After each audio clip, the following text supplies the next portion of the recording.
the Wrestling Mayhem Show. Since 2006, the pioneer in pro wrestling podcasting. This show is brought to you by IndyWrestling.us and IndyWrestling.network for your independent wrestling entertainment. Slice on Broadway, supporting Pittsburgh podcasting with the perfect pepperoni pizza. Just wait, just wait, just wait, just wait, just wait. Wait for the perfect time, then attack. Don't give up what you want, take it back. Wait for the perfect time, then attack. Do what you got to do, make it last. Wait for the perfect. It is the Wrestling Mayhem Show, 917 Tuesdays. We've been talking about professional wrestling. I am Mike Sorg at Sorgatron on the social medias here in the Sorgatron Media Studios in Pittsburgh, Pennsylvania, and we got a fun one with you. We do not have the regular crew because we're very crowded on this show this week. Listen, maybe 2 months ago, a friend of the show that was on here a few months ago said, hey, I want to bring the team on. And I was like, that's great. And then as I keep doing shows with them, more members seem to show up, and they all showed up here in the studio. So I'm going to start with Glenn Spectre of the Troublemakers. I'm the BOSS, boss of professional wrestling, Glenn Spectre, with the NTRL, natural, Canaan Kristopher, pan that camera, with the PTTB, platinum, Tyler, Brooks, and the savage, Lexus Synn. We are the Troublemakers. There you go, and that's why I let you have that. Glenn Spectre back with us. All the people, all the newbies, all the kids are here. This is going to be something, and it's probably going to go 3 hours. So I'm warning everybody right now, because just with Glenn, it went really long. We were here until like 2 in the morning. Yep. Oh yeah. But yes, no, I'm glad to have you back with us. I'm glad to be back. Yes, I love this show. A lot has happened. You've been everywhere. You're going to be everywhere. We'll be talking about that here in the show, of course. And thank you, everybody, for hanging out with us tonight. If you have any questions, we're keeping an eye on all the social medias, wherever we might be streaming, over on Facebook, on YouTube, on Twitch. I'm going to figure out why this computer went to sleep, and we'll get back to that, too. So thank you, everybody that is a part of the show tonight with us. This is the Wrestling Mayhem Show, and we do talk about the generalized wrestling as well, but I want you to get to know our friends here later in the show, too. But the biggest thing, I don't know... First I want to ask, what is the biggest thing? Money in the Bank, NXT, or Rhea Ripley coming back last night? That's tough. I mean, like, Rhea Ripley's thing was huge. It was all, let's start with that then. It was all over social media. Yeah. Mm-hmm. I think the thing, I think the thing about it is the angle's really good. Mm-hmm. And that's, that's always going to, at the end of the day, we're storytellers, we're entertainers. I always say we sell emotions and stuff like that. Mm-hmm. And this whole jilted lover thing is, it's just money. It's a money storyline. Mm-hmm. Oh yeah, and it's something they like spun off of her. I don't know if she was actually injured or if this was just time off for the wedding. Because she did just get married a few weeks ago with to Buddy Matthews, who also was out with a quote unquote injury with AEW. Either way, the time has been great with her off because they've been doing so much with Liv and with that. At the star of the show is obviously Carlito, in my opinion.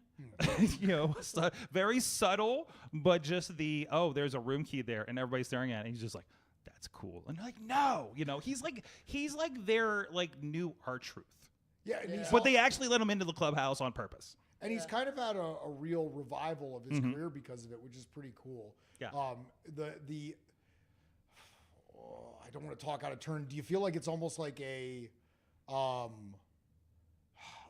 is his role similar? I'm trying to think of like what the angle, what Comic relief. Yes. Yes. Yeah, he's kind of like the other women's angle that I think is just awesome is the Tony Storm stuff. Mm-hmm. And is Carlito kind of the Luther of the group? Like he's there to deliver like a one-line comedy, like he's there to pop a comedy angle. Mm-hmm. Did you guys see the Tony Storm promo that they with Luther with his comedy spot? Which one? The one that just dropped. Oh, it was he was polishing the belt, but his back was turned while Tony Storm and Mariah May. yeah, they were doing their bosom nuzzling thing, and so he's in the corner and he's polishing the title, but he's turned around, so his arms just moving really fast, and and Tony, they turn around and they're like Luther, and he turns around and he's just got the belt, and he's smiling, like it's that he has that comedy spot where he just delivers like, for him it's not even necessarily a line, it's like one punchy thing. Yeah. Yeah, Well, essentially the punchline guy, and that feels the Tyler Brooks of the there you go. of the angle. I mean, and that's really like he's been like the guy. That seems like the most he's done because he's just kind of like that guy that shoots the look when they're like getting all touchy feely, right? Throughout the whole thing. So like it's that little accent on it, and that's what I love. Is like, what the hell is like? So I feel like a lot of wrestling fans would be like, what is Luther even doing here, right? He was, he's got this history, this deathmatch guy, and was doing stuff with Serpentico and stuff for a while, and just like screaming and throwing him at people, which was also amazing. My literal favorite tag team from that era. That's the only problem I have with the whole Tony Storm angle is that like it took that away. It took Chaos Project from me, which yes. if you were like. It was so funny. Like you could wrestle any tag team. It's like, oh, there's like FTR and and all these great tag teams in like AEW and WWE. And I'm like, it's like the Usos, like all this stuff. And I'm like, I would want I'm an idiot, so I would just be like, they're like, oh, book your dream match. I'm like Troublemakers versus Chaos Project, and I'm not even kidding. They were the highlight of AEW Dark. Like I loved AEW Dark so much for like those weird teams like that, and just the off the hook commentary of just Excalibur and Taz have been at this, and it's been way too late of a night. And great, like I said, the entrance is incredible. They had such a cool entrance, and I think Serpentico is probably one of the weirdly most underrated workers that's currently like on television. Absolutely. I just don't think people notice because he does so many jobs that he consistently has amazing matches actually, and he works to the level of anybody's in the ring with. I love the time where Serpentico was had his maskless gimmick as well, and he was like on the same episode of Dark with both characters, and they definitely recorded on the same day. Workhorse. Oh yeah, the workhorse. He's I think we call that these days the cowpoke Paul. Yes. Yeah. Because I have worked 2 shows in 2 weeks where cowpoke ended up in 2 different matches. I was on a show where I wrestled cowpoke before he wrestled somebody else. Exactly. Like he is just that his obsession with his cage match numbers are nuts. But I'm fine with cage match, but I it's so funny. Like I look back on that, and it's like I never got obsessed with the numbers because I probably a third of all my actual matches are on cage match because there's just like back when I was first started, it's just obscure promotions with absolutely no outward knowledgeability and stuff. Yes. No, we had that problem too when we were starting Thursday night fights. We're like, how do we get on cage match? And then just kind of naturally happened after a while. It's like people. And I think you can send stuff in, but like I sent up stuff and they're like, hey, we'd like to see who won. I'm like, oh, of course you do. And I never got back to it. Yeah, so. I know you can send stuff in, but I've just never done it. I probably should, but it's like I have a million others. When you're trying to promote yourself as a wrestler, it's like there's a million other social media things you have to do, and that one is just one that unfortunately for me has fallen by the wayside. Honestly, I think the promotion should. Right, like I think that Agreed. should be like I think if you're a promotion trying to figure out the most holistic way to market yourself, making sure you're listed on there because that's like the Wikipedia of pro wrestling, right? Other than actually the Wikipedia, it has pro wrestling on it, and your promotion should get on there too, and that's another sketchy thing. I have a friend that knows how to navigate Wikipedia for wrestlers, by the way. If anybody needs, I can. I do actually. Yeah, it's so funny. I've been trying to get that together. Like I had 2 friends who were trying to write Wikipedia pages for me, and it's such a weird process. Yeah. So we'll talk after. A friend of mine was there was some wrestler had a name change, and she got in an argument with the person. With people keep changing it back. Oh, geez. To the old name. It was like, no, his name is this. It was like, no, it's still this. It was like, and like her points are all like out of whack because of this like Wikipedia feud that's happened. I've never gone in the editing because it was always like, well, the stuff I would edit, I'm connected with, so I don't feel comfortable being an editor because I know you're not supposed to like edit. You can't like Glenn Spectre can't edit the Glenn Spectre or Troublemakers page or anything like that. It's just like, hey friend, can you just log into? Can you become a Wikipedia person for me? that kind of thing maybe. So, but anyways, back to it.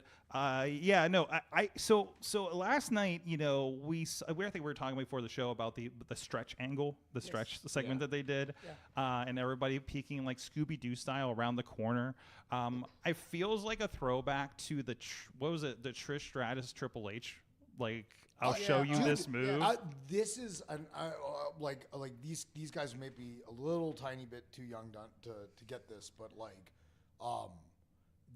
it all feels attitude era to me. The Tony Storm angle thing that I talked about, and everything going on with the Liv Morgan Rhea Ripley thing. It's such a throwback. Absolutely. When it was first happening, and I saw it was like, oh, we're doing this angle around the relationships and everything. It almost feels like one of those terrible Divas era, because it seemed like everything was like half their stuff was fighting over a guy, right? Which is, really, it felt really diminishing at the time. But this feels like Liv's got way more agency than any of those girls had when they did those kinds of angles like 20 years ago, right? So, and obviously we're going to have... I'm sure somebody could still make the argument, but I mean, absolutely, it's very entertaining. It is. It definitely is. Like there's motivation there. There's a lot happening. Like there's like the way they've like the overall storytelling is way better. Absolutely, way better. Absolutely. They're on all cylinders right now. And it's just like, and there's just little bits week to week, that you can put in there. And the awkward, oh, look, they happen to fall this way, kind of thing, which has also, been... like, the social media stuff is going crazy, too. Oh, yeah, because Liv is just popping off on, like, all her social medias. Didn't she go through and do that creepy thing where you like everything on somebody's Instagram? Everything. She liked everything. It's just like, what do girls do to go too far on social media? And I'm going to do every single just thing. Tag him in everything. Yes. He does. Yeah, just, he comments back, so it's like, if people are on social media will see that, too. It's like, oh... more layers. That's that 4D chess happening there with storytelling. I love that. I think the best response was when Dominic put the Bill Clinton picture on his Instagram. What is this? Tell me more. It was like the whole I did not have sex with that woman. I did not have relationships with that woman. Yeah, I need to bring that up now. It depends on what the definition of is. Yeah, yes, exactly. Maybe that will be the conversation with a mommy next week. So, because all we got was, I don't know if there was any post show, because I don't know. It feels like USA cuts that show off so quick anymore. Because as I'm just not because I'm just biased, but I was sitting there and I kind of feeling she was coming out. I was like, okay, cool. Mm-hmm. It's probably kind of ruined for me because I kind of figured. But it was like in the ring, cut to black, and then they did the Instagram thing where they're just walking up the ramp, and he's like, I'm trying to explain, I'm trying to fix it. And she pushes him away and then goes back. I'm like, oh, okay. And I don't know if that's on purpose or not. Maybe it is something with USA. I feel like do they not have the, hey, let us go until we go kind of thing? Like, I get at Fox because there's affiliates and everything like that. But like, hey, we remember when there was like 12-minute overruns every freaking week on Raw, right? It makes you want more. It definitely does. So, because I'm texting one of my good buddies, I'm like, I want more. I'm upset this is over already. Or you're going to Instagram to find out what the fuck happened. I'm like, what is going on? Yeah, exactly. So it's freaking genius. It does bring you all in there. So I'm already getting comments about you guys on the chat room. We'll get to them when we get to the segment about you guys later. I'll try to hold on to these for you guys. So settle down. We'll get to them. Anyways, no, that was a really big thing. While we're talking about memes, we were talking about before, one of my favorite memes. I had not finished. Obviously, we've been seeing clips throughout the week of the WrestleMania documentary. I finally got to finish it here before the show. But my favorite thing is just the view of The Rock and just the things The Rock is like. And then I told him we should call it the Attitude Era and things like that. It's just so. I told Damien not to kick out. Dude, it's gonna be perfect for when he makes his political run. It's really important. Oh, absolutely. Embellishment is a huge part of American politics. He's gonna do great. Yes. I mean, you have that image right there. And it's and have you ever watched any of the documentary or? I have not had a chance to yet, but based on what you were saying earlier when we had our pre-show conversation, what I would say is this: everybody's a worker. Mm-hmm. You know what I mean? When you're in the business, like this idea, like it's like I try honestly, I really do try to all my stories to be like absolutely legit to my memory when I tell shoot stories. Mm-hmm. But at the end of the day, we're all selling ourselves too. Yeah. Like this might be the way he remembers it. Mm-hmm. He's not in Hulk Hogan territory at this point, Not right? yet. But I mean, I like, feel like I Who called Killed it the WCW Attitude was. Era is a little bit. Yeah. That's Well, kinda- no. That's the meme. That's the meme. Yeah, that's yeah. not, the actual thing is Yeah, like that's that would be very Hulk Hogan. like this is coming off as like the way we did WrestleMania 40 was all my idea, kind of thing. Sorry, you were saying over. He's in that Who Killed WCW, and I'm like watching. I'm like, why are you here? You weren't even here for this. Why are you here? You know what, Lexus? I'm on the same page. I thought. By the way, Well, he did produce it, so And I guess that means you have a right to be on there. Yeah, But yeah. but I thought that was really interesting. If we want to talk about that, I got a lot of opinions on that. I have not watched it yet, so tell me about that. Yeah. How'd it come off? So I loved the Monday Night Wars were huge for me because I was training I was training to wrestle during the Monday Night Wars. It was one of the things at Fight House. That's what my house was nicknamed back in the day because we had it was me and my buddy Mike, who was an MMA fighter, and so we rented this house in the South Side Slopes, and we had we moved all of our training stuff. Were a lot of holes in the wall? What's that? Were a lot of holes in the wall? We trashed that place. We destroyed that place. Like holes in the wall. I mean, like we also never took out garbage and stuff like that. Oh no! Yeah. Something's living here, kind of. It was grody, dude. It was because we were really like we were hyper focused on wrestling and training and stuff like that, and things like cleaning and chores were not. This is on TikTok and Instagram. There's something called Boy House, where a girl goes in and like interviews somebody that just has like the trashiest house, and like, wait, why is your bed just like a mattress on the floor that has stuff on half of it? And the things like you would be on that. Yeah. Oh my. So I started the woman who would eventually become my wife actually started dating me during the Fight House era. Oh, And, that's a big test. Staying at Fight House was pretty much almost never an option. Like, you know what I mean? Like it just wasn't it was not gonna happen. No. Fight House was an absolute disaster. But Anyways. But the Monday night we would watch every Monday. We would watch Nitro and then Raw, or the other way around because at that point Nitro was doing bad enough that they did a replay. Yep, After I love the replay. And so we'd watch Raw, then we'd watch Nitro, and then we'd watch AAA and CMLL on Galavision. And so we would be like a whole night of pro wrestling. It was really great. And it so watching the death of WCW, like obviously I have my own opinions, but I wasn't there and I wasn't working there.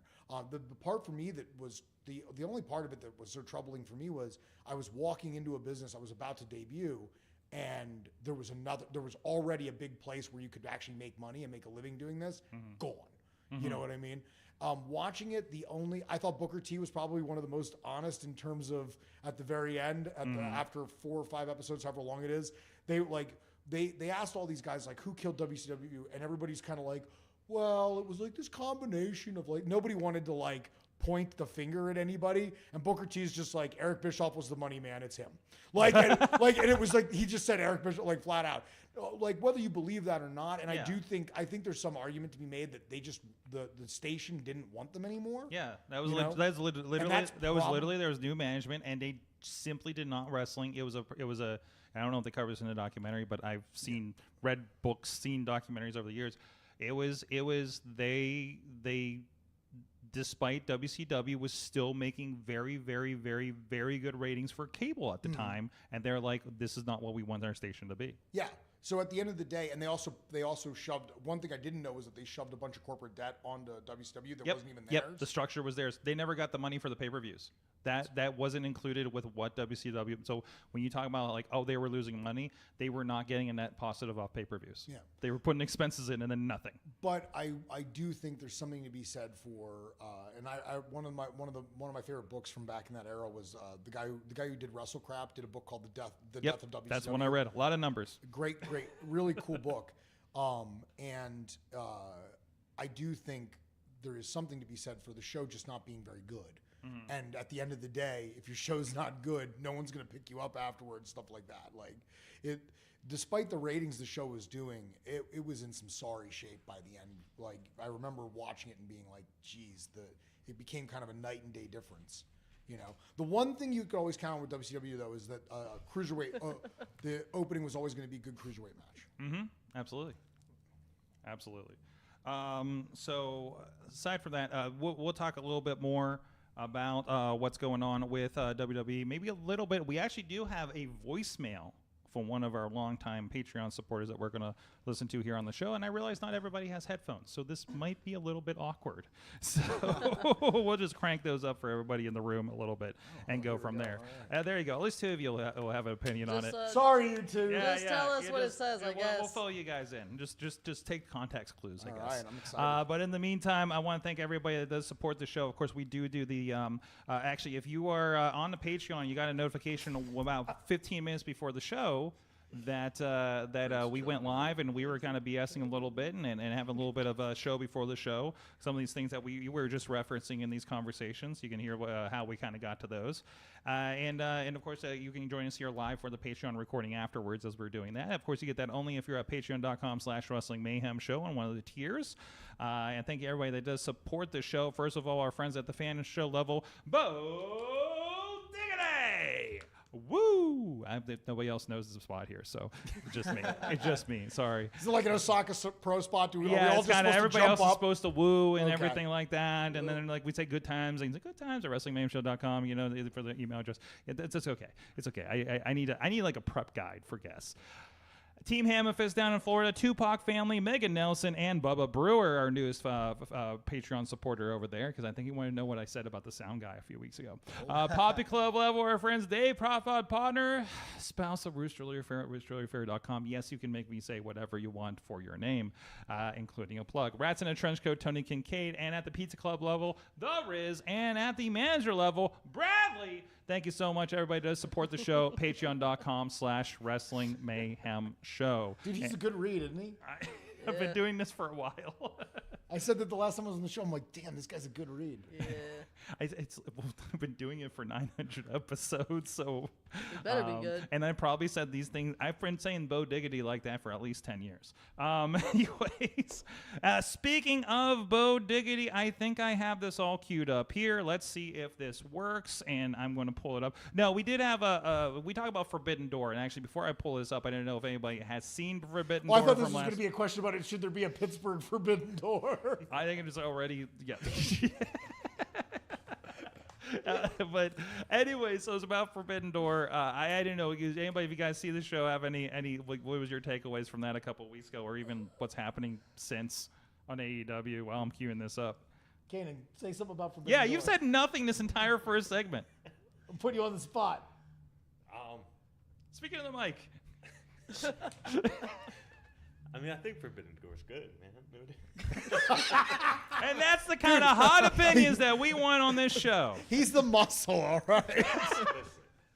That's right. That's right. Anyways, oh God, where the hell am I with this? Okay, here it is. All right, our friend Bo Diggity sent us this email, and I'm going to try not to blow out everybody's ears. Woo! It is your boy, Bo fucking Diggity. I watched not all of Forbidden Door, but I did watch the Swerve Strickland Will Ospreay match, which was a banger. It was a great match.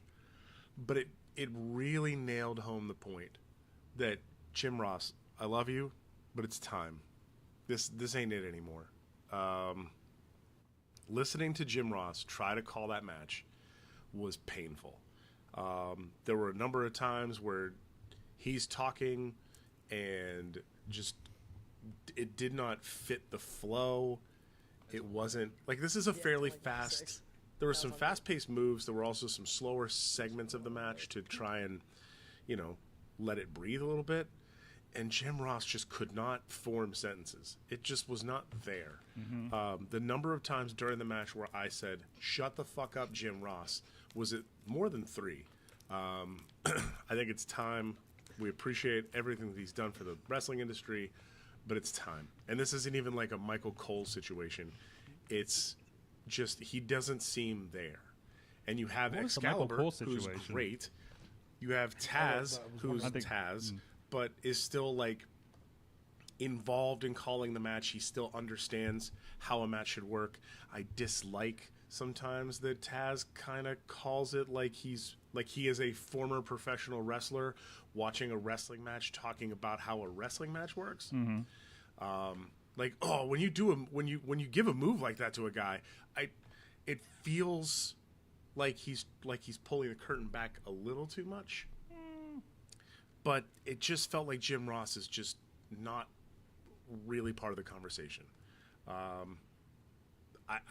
I don't know. I can't listen to Jim Ross call wrestling matches anymore, especially when you have somebody like Excalibur, who's your main play-by-play person, who's very, very good at this. So that's what I thought. Jim Ross, thank you for your service, but it's time to hang it up. This has been Bo F. Diggity. The F is for finality. It's a big word for you. Think about it. There you go. Thank you, Bo Diggity, for his opinions on Jim Ross. What should he still be in the announcing chair? I don't know what value he brings in when he's in like a Will Ospreay match. Like, I know he has history calling New Japan because he did the Access show for so long, and it should have an awareness of all that. But yeah, he just feels like he's a few steps behind, especially when the action at AEW goes so fast, right? I agree. Well, I know he's been dealing with a lot of Medical issues, right? issues. Yeah, and that's probably what was on his mind, honestly.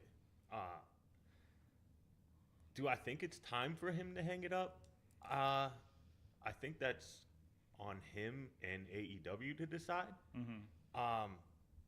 But I do believe Excalibur is right now the better commentator, and it should just be on him to pick up where Jim Ross can.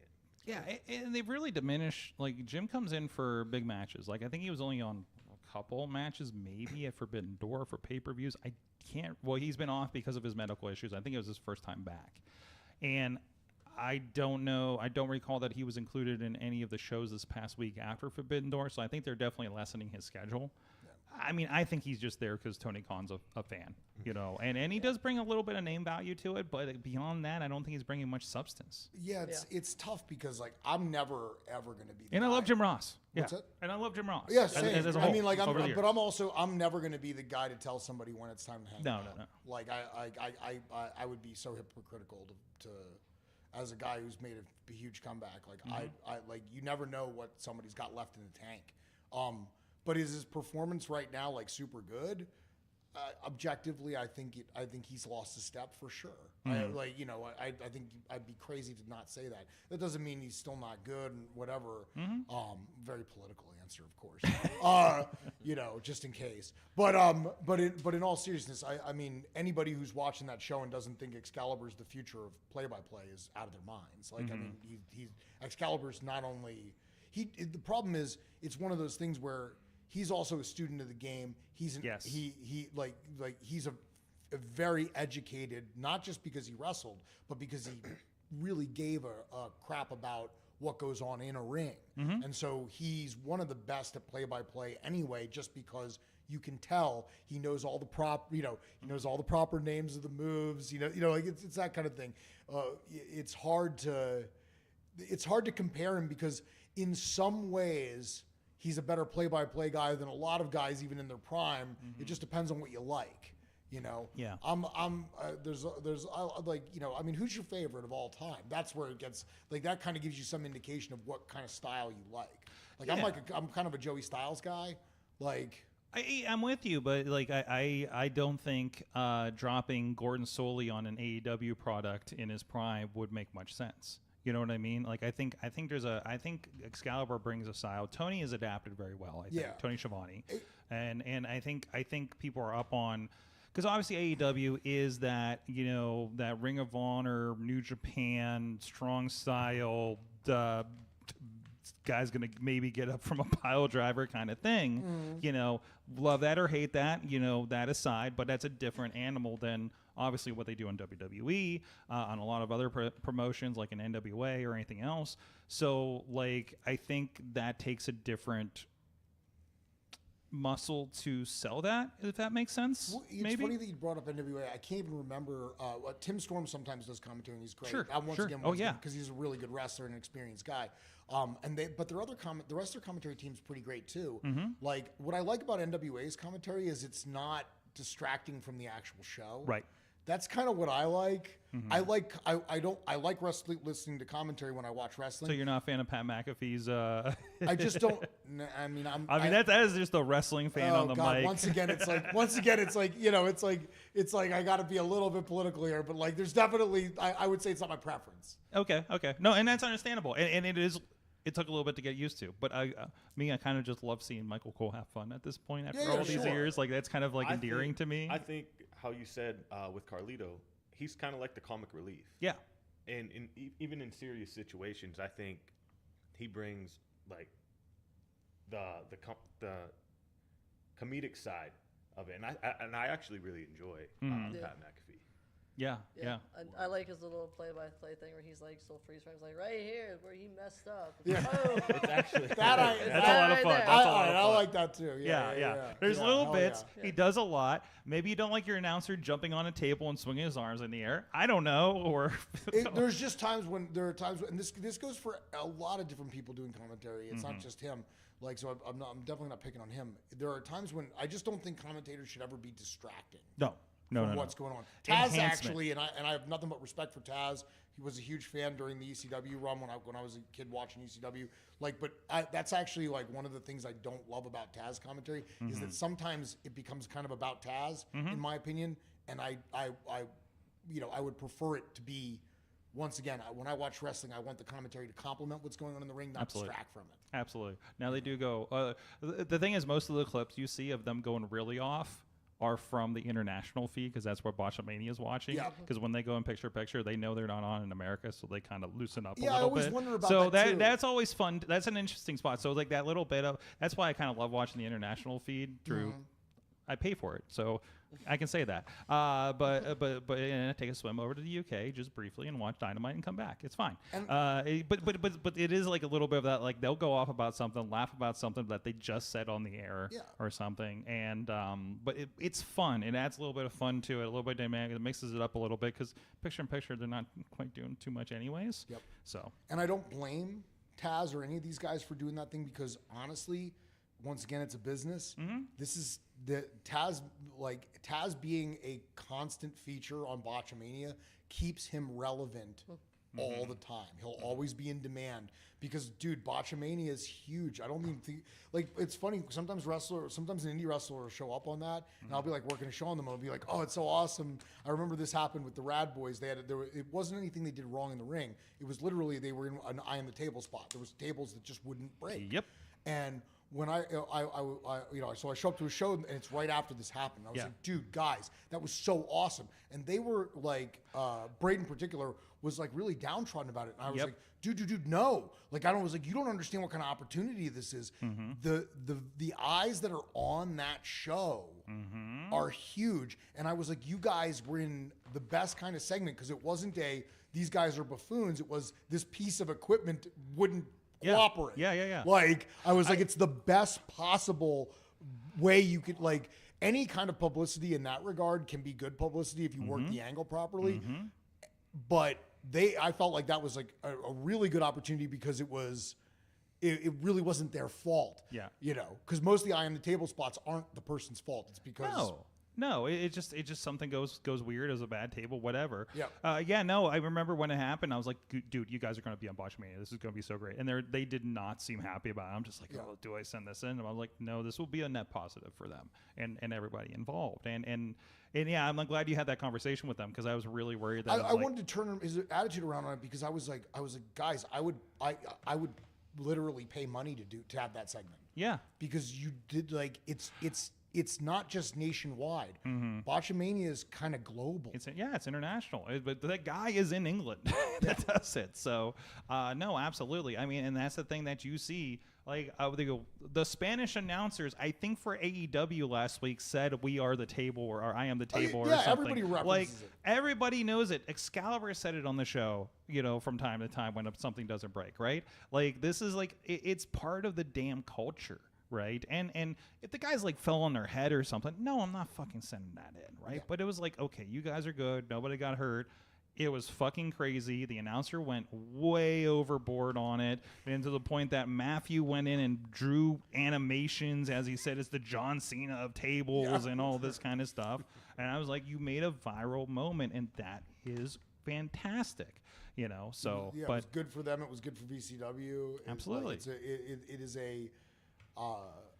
The thing is, a botch the right. This is going to sound crazy, but a botch that turns out the right way and makes it onto that show. I mean, don't get me wrong. There are botches on there where you're like, well, I'd never hire that guy. Yeah. Those botches exist, but a botch on there that is the right kind of botch can change your life in a weird way. I mean, there's wrestling shows I go to because I'm like, this is gonna be a train wreck, and I'm here for it. You know, Yeah. I like you know, like there's that, but this is not necessarily that. So let's talk about a botch. From this weekend. Good. We haven't touched on that. We it's like touched I did about this that on beforehand. You like that? I've been doing this for a few episodes. But anyways, so of course the big, Grant, Money in the Bank, kind of an okay show, has some pretty good stuff there. The ladder matches were kind of scary at some points. Yeah, Zoe Stark died. I was really worried about the women. Chelsea Green's carries a table bump. Yes. Yeah. Oh, can we talk about before we get that? She did that in TNA too. Yeah, that bump is nuts to me. Yeah. Can we talk about the biggest story to me, other than the botch, was the story of Chelsea Green. The Chelsea Green versus her fear of heights. Okay, having the prime opportunity at the beginning of the match and going 2 steps and says, nope, I can't do this. I honestly didn't know that was a thing until I was watching like the show, and they did like a cut to like, oh, we're gonna interview Chelsea, we're going up to whatever building it was, and they're like hanging off, and she's like, I have a fear of heights. I'm like, oh, like I didn't realize. I can't believe they got her that far on that. Yeah, and then she's doing that. I'm like, oh, it's coming back around, full circle. I love that. Because I just watch the wrestling now, so I'm now like, I'm like, I'll pick up on the little things. If I'm like, you know. So I've been in that building, the CN Tower, Oh, really? and they have a glass floor. This is 20 years ago. I've worked on this. I want to go back and see if I could do better with it now. But they have a glass floor when you're up there, and you can walk out and beyond that and look all. I don't even know how many stories down, and I'm just like, you said, yeah, I could not even walk up to the edge of it. I could not get close enough to look down to see the ground. I've seen Final Destination. It does not end well. Dude, I get freaked out by all those videos of people post on X and on YouTube and stuff of like, I'm gonna do this crazy thing at the edge of a giant building, like you know. I'm like Have you seen Pittsburgh Spider-Man on Instagram? No, This guy is like climbing the buildings downtown. They call him Pittsburgh Spider-Man. He's got an Instagram account, and he walks out to like up on like the Highmark building or one of those buildings, and out on a ledge and out on the like the scaffolding and stuff like that, and just like takes like pictures up there. What a dog. What's that? What a dog. What a dog. You wouldn't catch me doing that. Yeah. What do you mean? Right. Like I said with the Chelsea Green thing, man, relatable. That's all I have to say about that. I don't like. There's a certain degree of heights I can tolerate, especially in wrestling, because you just kind of have to. Yeah. I've been in plenty of Tower of Doom. I've been on top of a number of Tower of Dooms, including in a main event in Japan, just to put myself over. What was the note here? Oh, did you know that Glenn was the first American to hold a title in DDT Pro tag Wrestling? It's title true. World Wrestling? It's true. Thanks. Jim LaMotta wanted to make sure that we were reminded of that before Glenn got to it, you know. So I'm hitting the wrong button here. I was looking up rock memes. Hey, if you don't, if you're not a fan of yourself, you're not going to get anywhere in this business. But like definitely like I don't like ladder matches. I don't think I'd be particularly good in one. So fear of heights, yeah, relatable.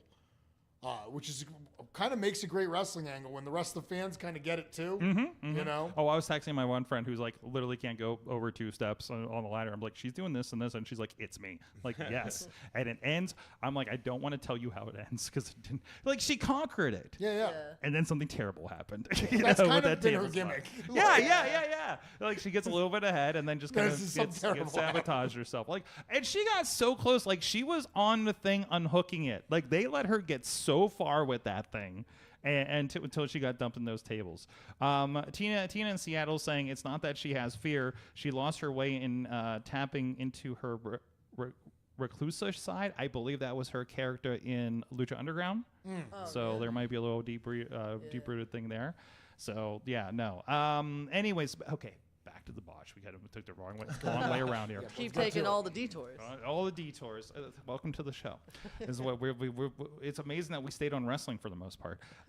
So we're in the Damian Priest and Seth Rollins match. There's a pretty good match. It was a really, really good match. There's a pin. There's a 1-2-0, and then confused looks, and then Drew comes out with the Money in the Bank, and we have all of our shenanigans there. That makes everybody hate CM Punk. That's in the ring, obviously. What's that? Most hated man in the building at that point. Yeah. Oh, exactly. No way. At this point, no way. At this point, Drew just needs to shoot him. Everybody loves CM Punk. What are you talking about? He's everybody's favorite wrestler. They're just going at least for blood in at this this show. point. I was like, he has 2 countries that hate him now, I think. Yeah. So, which is pretty fantastic. And yet he's still kind of a face-ish, I think. They're just playing like Punk is Punk and who cares? Yeah, they just love to hate him. Love him or hate him. Yeah, they just love to hate him. But either way. Hate him or hate him. Either way. I mean, no, what you said. But so they do this thing, and obviously like there's the,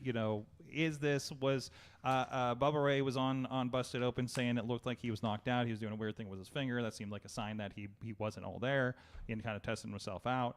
I'm under the impression, because one thing is you saw that 1-2 miss, and you saw the fan lights in the background pop up, which I think is usually something that happens when they hit an entrance or the end of the match or something like that. So that gives me a clue on a production side for what I look for. It feels like that's when Drew's music was supposed to hit, maybe, was during that pinfall. That's purely speculation. And we talked about before, it was like, well, why not count the 3? And then I'm going to give the opinion that I guess an older guy would give probably, but also is probably the least realistic, because there's all this production. There was a lot of stuff they needed to do afterwards. But I'm still of the mind, like, I want, I understand we're all fighting for money, but I would really my preference would be for wrestling to be viewed as a sport, and my preference for wrestling is for it to be a fight, and so anything that takes you out of the story of wrestling, anything that makes you think that what we're doing is not real, I would like to get rid of for the most part, unless obviously there's gimmicks and things like that. Like, like I said, like there's all kinds of fun gimmicks. I work for DDT, so like I'm okay with I don't know how to describe it. There's realism within the story. Somehow I would rather they just count the 3 with the full understanding that I was hypnotized by a snake man when I was in DDT, and I thought that was totally okay. Like, so I understand. Like I said, any opinion, like, you can twist it around, make it hypocritical, and maybe it is hypocritical. But when it comes to counting 3s, I just unless there's a reason to not count the 3, I'm like, count the 3 and just deal with the consequences. So you blame the ref, really? I don't really blame the ref, because once again, there's so much money on the line. If he was told to not count the 3, don't count the 3. I mean, at the end of the day, I think the ref should do whatever would not cost him his job. Yeah, that's true. That's true too. I blame the industry, because we need to be more flexible, and stuff happens. Like, it's more that. I mean, I think that'd be more. I think more realistically, that's the issue. Is that in the back, the philosophy should be, if you don't kick out, it's over. And that is, to my knowledge, with WWE, that is the rule. But also, I'm guessing this referee had all the next spots in his head and knowing how he was going to fuck it up if he counted 3. And hoping the angle wasn't as good as it was, so he can say, "Oh, I saw a twitch," or something like that. And the only twitch in the fingers.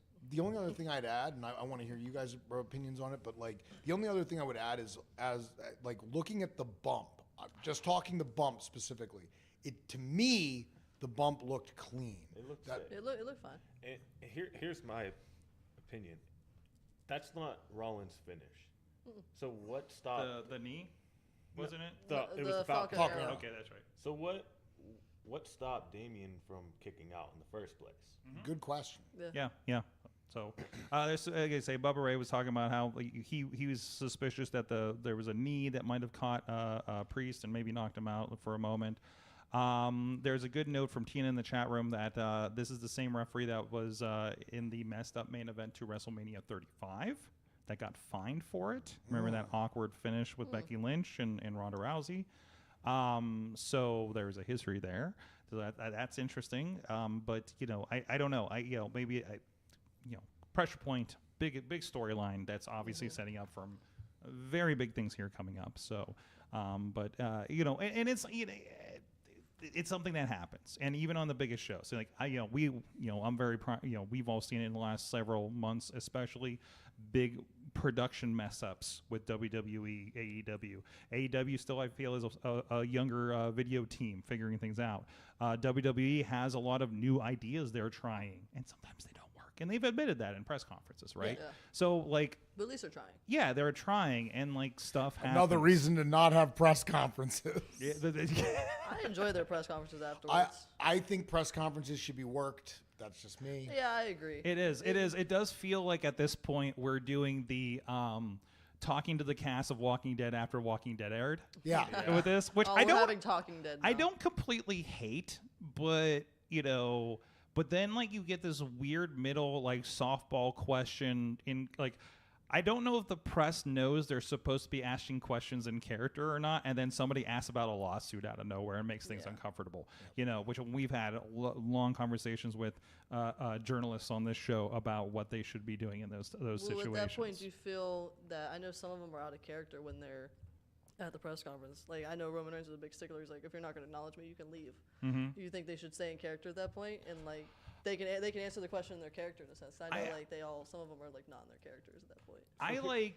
So here's what I feel. Yeah, go ahead. For the most part, I feel like most of them stay in character. Mm-hmm. The one person that I feel takes back the curtain is Triple H. Yeah. Oh yeah. He's COO Triple H. Yeah. There's even when he was addressing the ref thing, he's like, "Well, I'm going to be Triple H for a moment here and tell you the ref saw what he saw, and I'm going to have a conversation with him later about what he saw." So I think that guy's in a meeting. We might not see him I would not want to be that dude. I would not want to be that guy right now because either way, because whatever messed up, he was at ground zero and may not have handled it well. It rolls downhill. Yeah, I think The Rock does he's Dwayne. Yeah. Right. But then there's things like I love MJF is kind of MJF no matter what, and I love him coming out and just ripping everybody apart after he was having a match.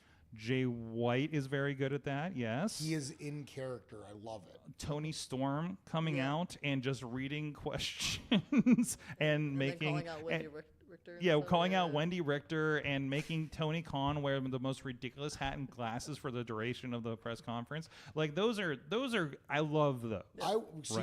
I think shoots are for shoots. Mm-hmm. This show is a shoot, and I like that for what it is. And there are times when you can pull the curtain back. It's a shoot and show your character at the same time. But when you have something that follows the show and is basically like, here's the thing: we're doing and if I'm wrong, call me out on it. But my understanding is we do these press conferences because we're now like MMA stole so much of our pageantry, right?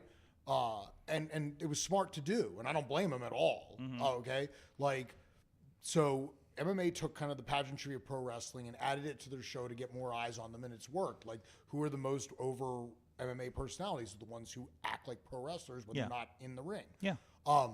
So my question is, we kind of now have this press conference format that feels, in appearance, very much like a press conference from an MMA thing.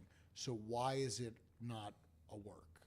That's my question. And that's the thing, because it feels like a continuation of the show. Yeah. And once again, I don't like things that pull me out of wrestling. Like I watch wrestling. I already watch wrestling clinically, which is part of the problem of being in the business. Yes. Like, it doesn't take the joy out of it from me, but it definitely it changes the way you watch wrestling.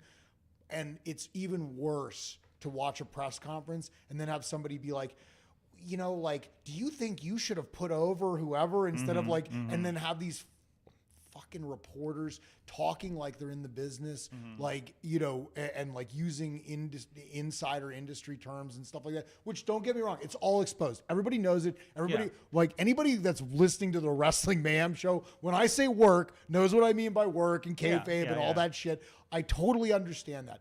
But I hope we cater to the smart fan that's not an asshole. Is Like, my goal. Yeah, but, yeah. But you get what I'm saying, and I'm okay with them even knowing all that stuff. It doesn't bother me or anything like that. The secret society, a lot of it's been pulled, like the curtain's been pulled almost completely away. But I just wish that if it was part of the show, which it always feels like part of the show to me. I don't know how it feels like to you young people. Maybe it feels different because everybody here is marketably younger than me. Like, I don't know how it feels to you guys. But it feels like it's supposed to be part of the show. But then, like I said, it rips me right out of it when somebody in the press thing asks a question about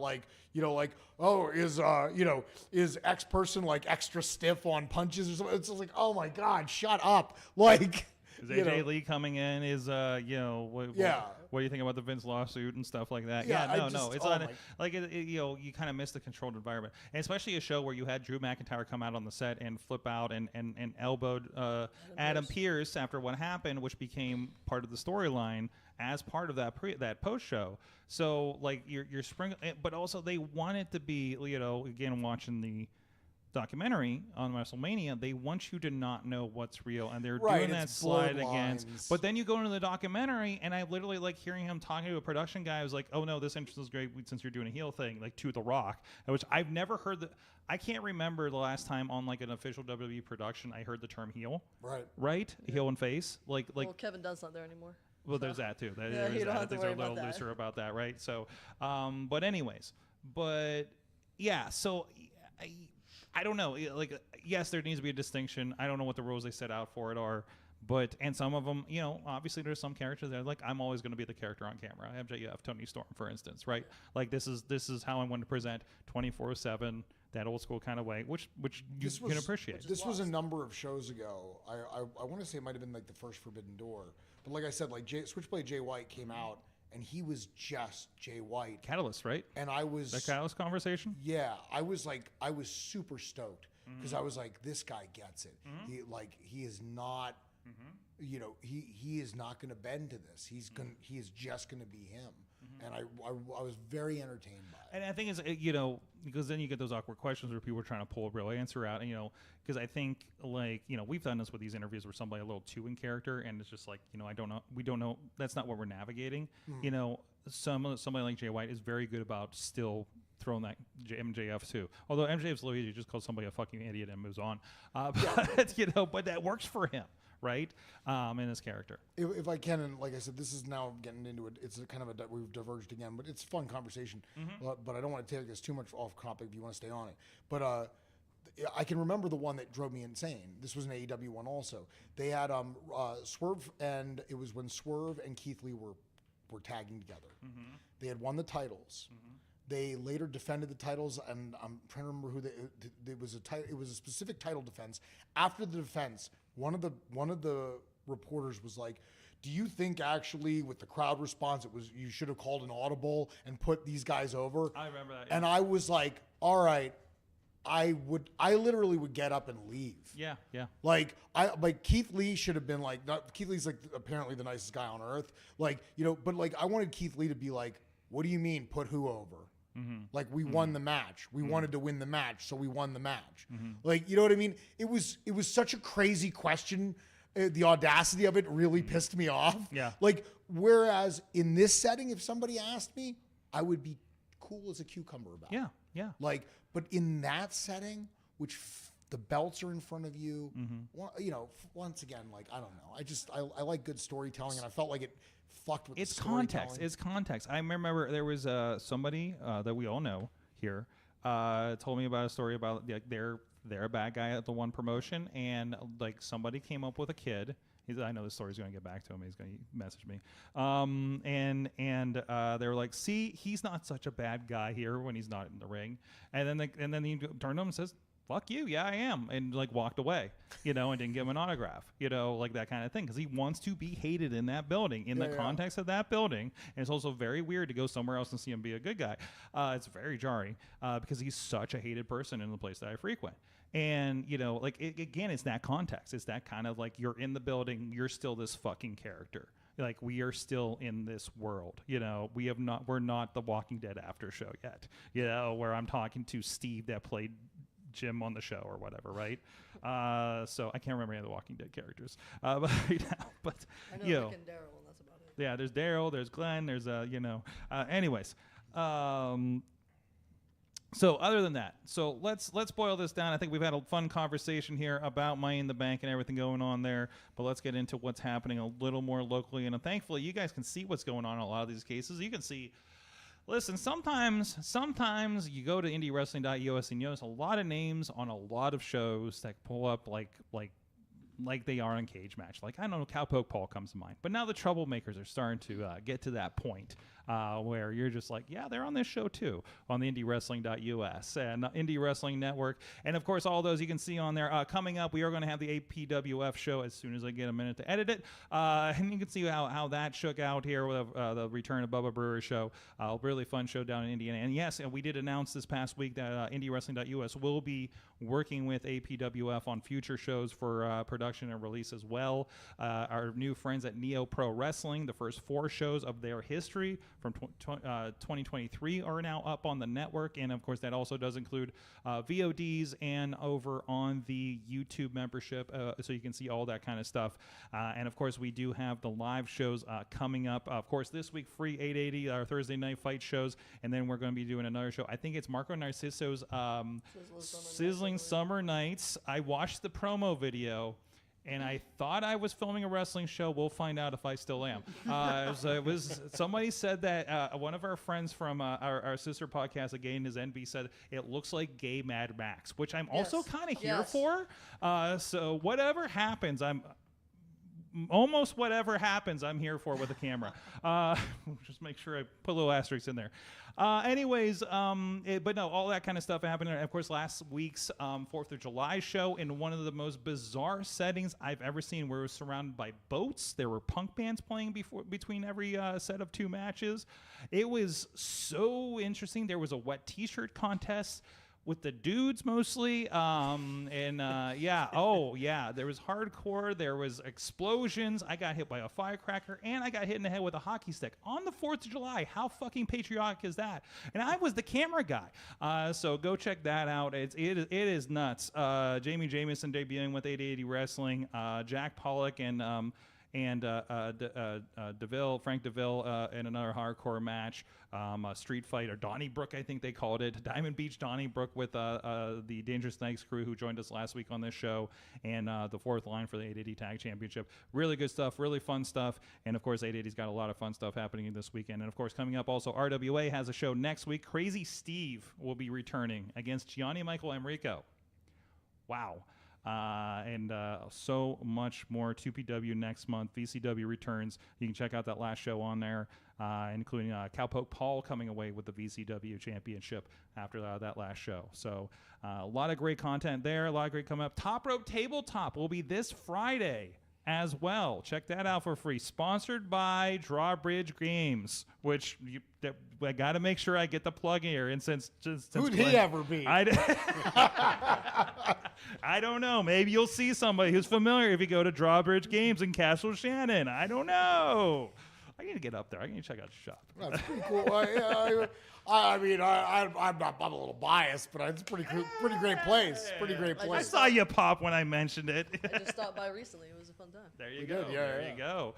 A lot of fun stuff there. So let's talk about you guys, the Troublemakers. Glenn, we had you on. I think it was just the dawn of the Troublemakers when we talked to you. I think April 2nd. I think we talked first about the booking on April 1st or something. But a lot has happened in the last few months. You've been a lot of places. Your crew has amassed around you, it seems. So talk about how this has all come together. Well, they're all my kids, number one.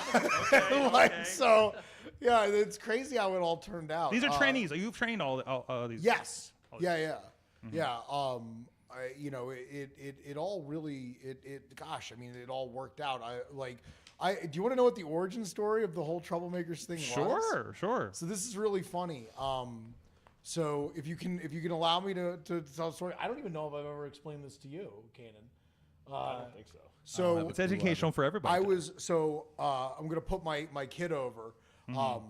So my son is like incredibly creative and talented, and so he is an amazing musician. And I'm not even just straight shoot. Like when I say that, it's not even like I'm not just saying that because he's my kid. Like he's more talented in music than I've ever been at anything in my life. but he wrestles, he does Brazilian Jiu-Jitsu, and he's in terms of creative stuff, he's a huge fan of Lego, right? And so that's relevant to this story. Okay. So as a special gift to him, last year, we went to Legoland. Now, Legoland is cool, right? We were in the Legoland hotel. And it's like even as an adult, Legoland is super fun. Like, and I love that kind of stuff too. It's over by like Philadelphia or something. Yeah, isn't it's upstate New York. Okay, that's right. Okay. So so we're at Legoland, we're having a good time, whatever. And of course, because of the wrestling thing and all that, I need to work out. So there is like the Legoland Hotel has a little Legoland Hotel gym. And so I'm the only person in the Legoland Hotel gym. I'm doing arms because there's nothing else I can do. The dumbbells only go up to like 50 pounds. You know what I mean? Like, so I'm just like, all right, I'm going to get like a crazy good arm workout though. So I'm working out arms and I'm listening to music on my headphones. And I came across this incredible metal cover of the song Trouble by Taylor Swift. And I was like, this would be really great entrance music for someone. That is literally the origin story of the Troublemakers. Like, because that was our original entrance theme. And then later, Remy LeVay did a remix of the actual song Trouble and played electric guitar and drums and all that over it. Wow. With his band. And so that's our current entrance theme. But the inspiration of the idea, we were talking about how important music is to wrestling. Literally, I was like, this would be a great entrance for someone. And then I kind of started to be like, what could the gimmick be? And then I was like, fuck, man, oh, sorry, language. No, that's okay. We're explicit. Right. You can fucking swear on this. Right. Fuck yeah. And so then I was, so then I was like, how can I, I'm like, I got to figure out what to do with myself. Like, what do I want to do? What is Glenn Spectre like in 2024?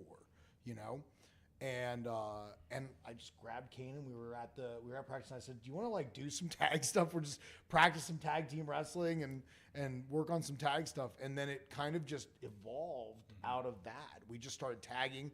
And then, like I said, Brooks was always with us on the road and stuff like that. And I'm like, and I started watching Freebird stuff again. And specifically, some of the kids at the wrestling school had asked me, like, what are some old matches that I should watch? And I specifically was like, there's a really great Kerry Von Erich P.S. Hayes match that I just love. I think it's one of the best matches just ever.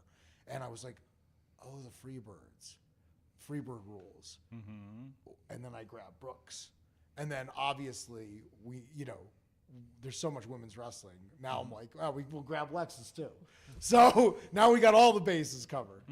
So, and I love like Lexus, you're so formidable. Like right off the bat, you're like getting thrown into matches with like Zeke Mercer and everybody at VCW too. Yeah. So put him in front of me. Let's go. Yeah, I loved like you guys actually ruined my plan at VCW because I was going to put the first 2 matches out for you, but I saw how everything rolled together and you kept ruining matches. Yeah. So I'm like, fuck it. Wait, in a storyline way, we're really good in the ring. Yeah. Hold up. Just don't want to confuse anybody. There it's was a an shoot interruption, show. and then there was like you guys were in a match, and then she was in a match, and it was just like I was like, just fucking roll through it. Troublemakers first half is what we like to call that. I thought, like obviously I was loving the booking because it was like the first. Oh, I was too. The first 30 minutes of the show might as well have been called the Troublemaker segment. It really was. It really was. And I'm just like, well, because I look at the thing as like, oh, these first 2 matches, we'll put them out free, and then we'll cut off. And I thought it would be really nice to just tease into Lexus and Zeke. And I'm just like, fuck it, we're going with it. I have no break here. I was honestly so like thrown off. So I'm like, because I have like a mask now that I wear out. Yeah. And I do like my whole little entrance thing. And then we're getting ready, and I'm like, okay, we're gonna run out and do this stuff. I'm like, well, I don't need to wear my mask. I'm talking to Brooks. I'm like, I don't need to wear my mask out. And then I'm sitting. I'm like, wait, what are the first matches? And then I'm thinking, I'm like, shoot. So I'm like running to find somebody. I'm like, can I borrow someone's bandana? I guess because I can't wear my mask out because I like gotta take it off. I'm like, there's no need to wear it.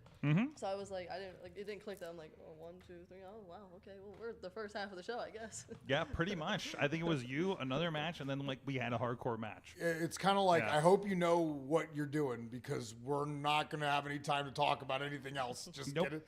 Just know what you're doing and get out there. Yeah, no, and it came together really well, and I love how that came back around, and we had the most scathing promo I've ever seen from a mime. It was awesome. Yeah. It was like that. Jean Paul Le Miserable cracks me up in such a real and good way. When I first saw the Wrestling Mayhem gimmick, I'm fine with him hearing this. I was like, "What the fuck is this?" Oh, all of us. And then, yes. because like I'm like fucking mime, like what? It's not something you think will work. Yeah. I'm like, and then I watched him work, and I was like, I kind of love this. Yeah.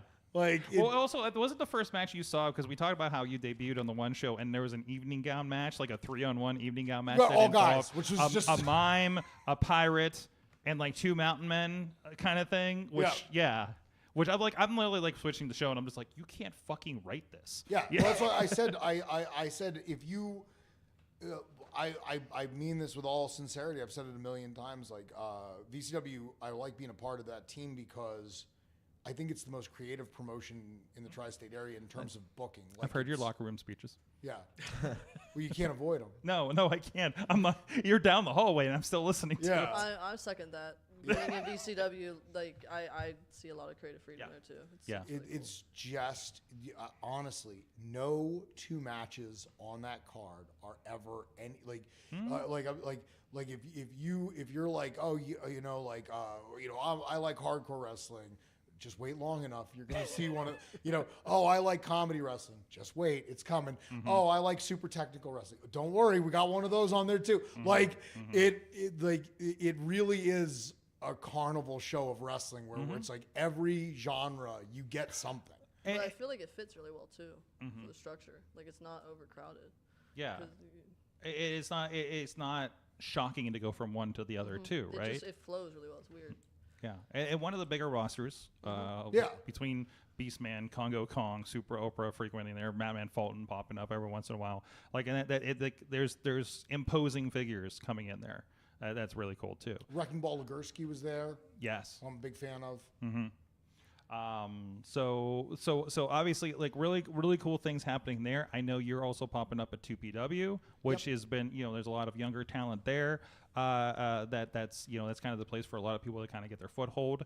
How's Worthington treating you guys? I think we're pretty over there. I mean, we're pretty over everywhere, but yeah, I think they hate the shit out of us over there. Oh yeah. There's a lot going on.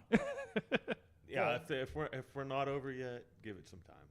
We will be. Okay. It's a nice place. I like working there. Yeah. So I got a match with Felix Kos coming up. Super Felix, exciting. the Polish Devil. That's an Anarchy Championship match, right? Yeah, yes, so sir. have you done like a hardcore Anarchy kind of thing Hell yet? no, I haven't. Oh, so this is one to watch. Yeah, Okay. this is my first one, yeah. Okay, so what do you without spoiling obviously, but what do you hope to bring to something like this?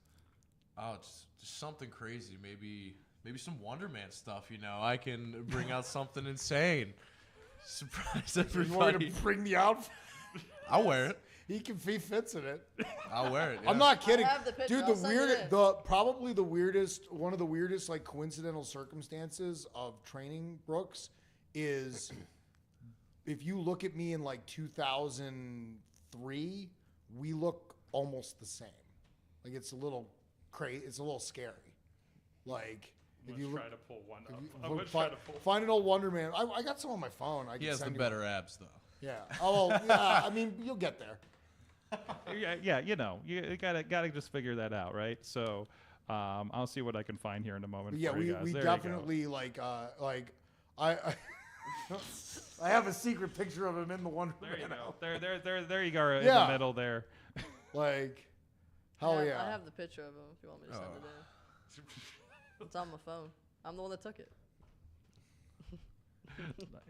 Nice. But, So yeah, because he fits in my old gear. So that needs to happen. The Wonder Man reunion tour. Wonder Man and Wonder Boy. We I said wanna that was a gimmick joke for a while. I want to see how you set that up because there's no way there's anybody in that audience that was around for that, right? Oh right, yeah. Like it's a very new audience. No, you'd be surprised. Really? That's actually, dude, the part that always touches my heart that like I is, believe like, it at RWA.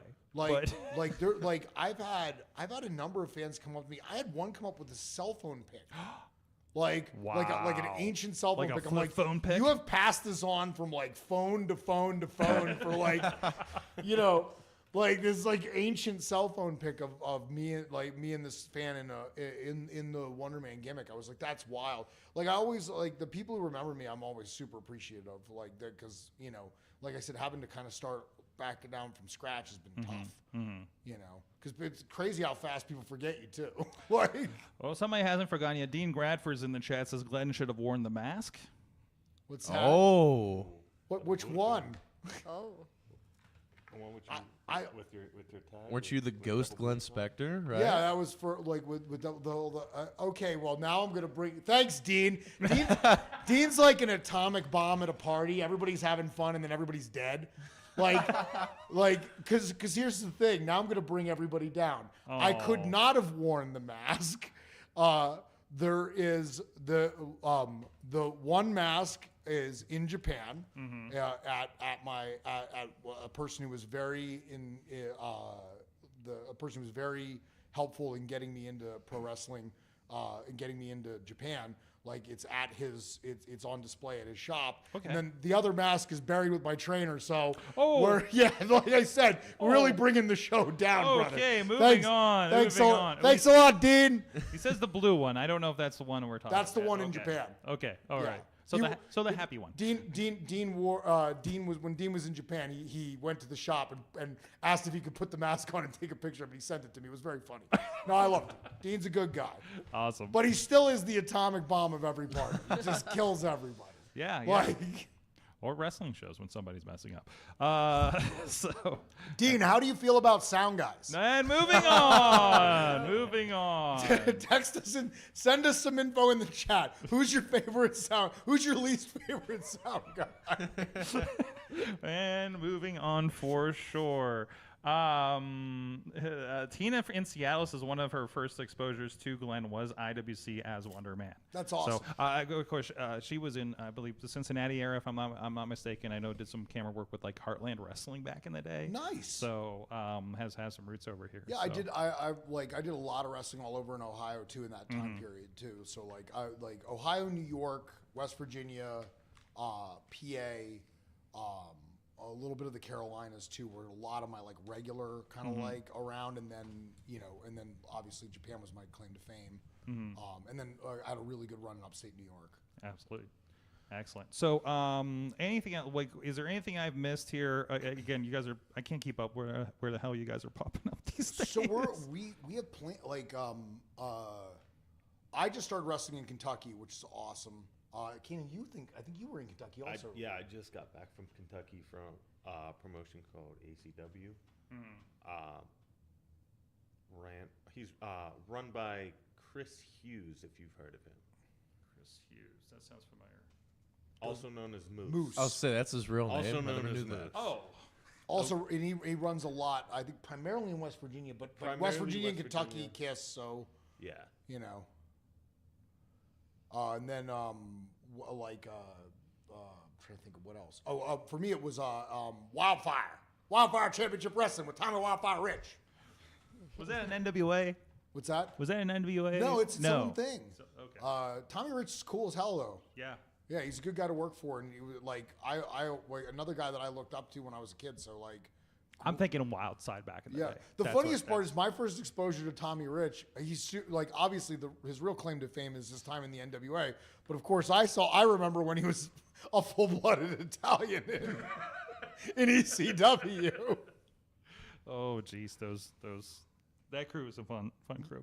Awesome. So you got so much going on. I have a couple of questions for after we go to the break here. We're going to take a quick break, and then I want to talk about Japan a little bit more because there's some friend of the show news, and I thought we could bring that up. Oh, sure. That's coming up here, and I posed a question to the chat room. I'm hoping to bring back around to you guys.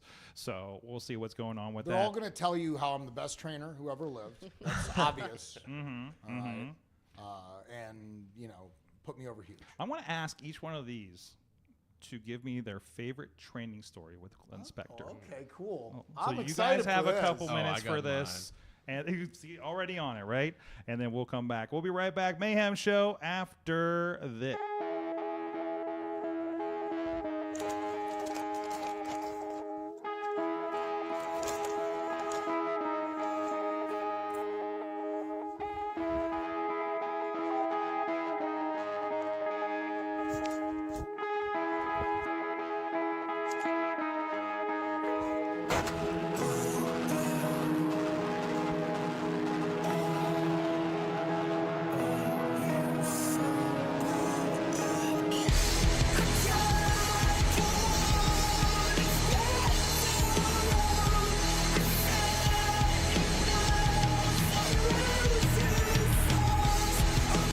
Approaching the ring, the challenger, TT. Newly created RWA Women's Championship. Again, this for free. Whoa. Oh, rolls her up. It's on the line tonight. I kind of don't blame her. And now TT, wow. 1, 2, starting things off a little bit. She's got a 2,000-day title reign. She's got a TT. I mean, Tony, you. 1,000 days. 2,142. Oh, God. OVW. And wow. And wow. The surfing bird, as she likes to call this. And there she goes. She comes big shoulder block. Reversal. I'm just letting the ref handle it. Oh, she stacked her. What? She has captured the RWA Women's Championship with the competing sunset flip. Whoa. Jessie Bell is furious. TT has done it. TT now has the gold. Your new RWA Women's Champion.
Applebee's with Marcus Twist, big slam. Absolutely. It's like a DD into the corner. Big! Like I said, if there's anyone that knows. Tag team specialist, if you will. Nails him with but not of Marcus Twist. Ooh! Do it. Double close. Jawbreaker. What a blow this special. Feeling a little less. Colliding into that turnbuckle now. Dump better. Be fully. Oh no! He hit Jace. Still attempting to. Oh wait! Powder! He hit Jace again! Losing his. Wait, no! Marcus with a roll up! And Marcus twisting! The wall. You can never doubt what they will pull out. Oh, wait a minute! Run it! Oh, come on! Thank you for joining us here at Victory Championship Wrestling.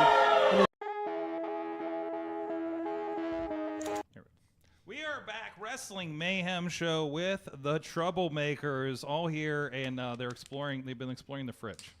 What do you got drinking there? Chachi brought a bunch of weird stuff over for the pay-per-view. What is that?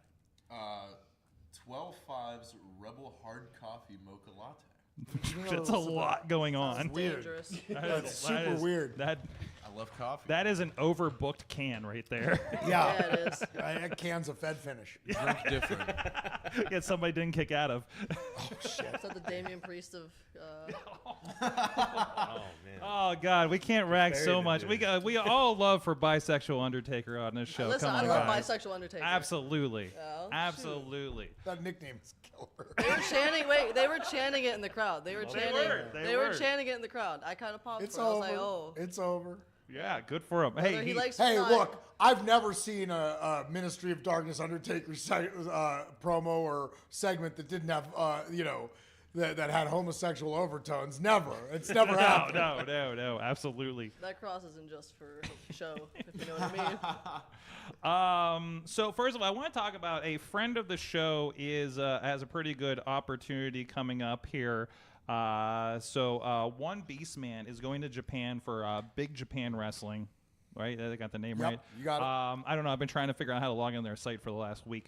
It is very Japanese. So This is why it's so hard for me to get my DDT footage. yeah. I have to pull it all off of like Instagram and like stuff like that because like I would subscribe to their thing just so I could pull the matches so I could have the footage. But I can't navigate their website Your at all. DDT, let's talk about that because their DDT is on a different site that actually is really accessible. Okay. I thought, and I have a I subscription. went straight to the source and it was not. It was very I think I tried Japanese. searching for you on there one time. I don't think it goes back that far, but it's not like New Japan's good about having old shit on there. I don't know if these guys are, but we'll explore. Maybe that'll be our Patreon to see if we can find DDT footage of you.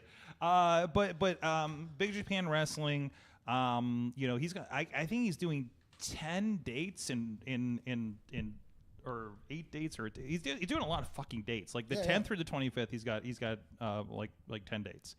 Over there now, I think this is the first time he's traveled this internationally, at least. So I'm not familiar with Big Japan, but it sounds like it's kind of it's a deathmatch. It's a deathmatch fed. Yeah. So what we're kind of I think his first match is technically today. It's the 10th, which might be. So it's probably at 4 a.m. after the show. So if I'm up late enough editing, I might end up watching it live. But anyways, how do you expect the Beastman to be received in Japan? Oh, I think they'll love it.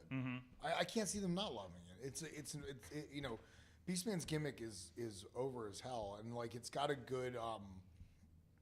He's got new. He always has more and more elaborate like headgear and outfit. The very Mothman thing going on right now. I love the Mothman thing. Like it has a Vader vibe that I think is going to really gel with their crowds. One thing about Beastman is he's actually way more athletic than what you would think. Kind of like Vader. Yeah.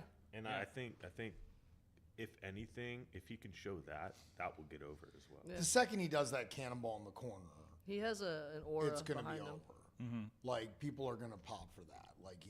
Because it just looks like death. Yeah.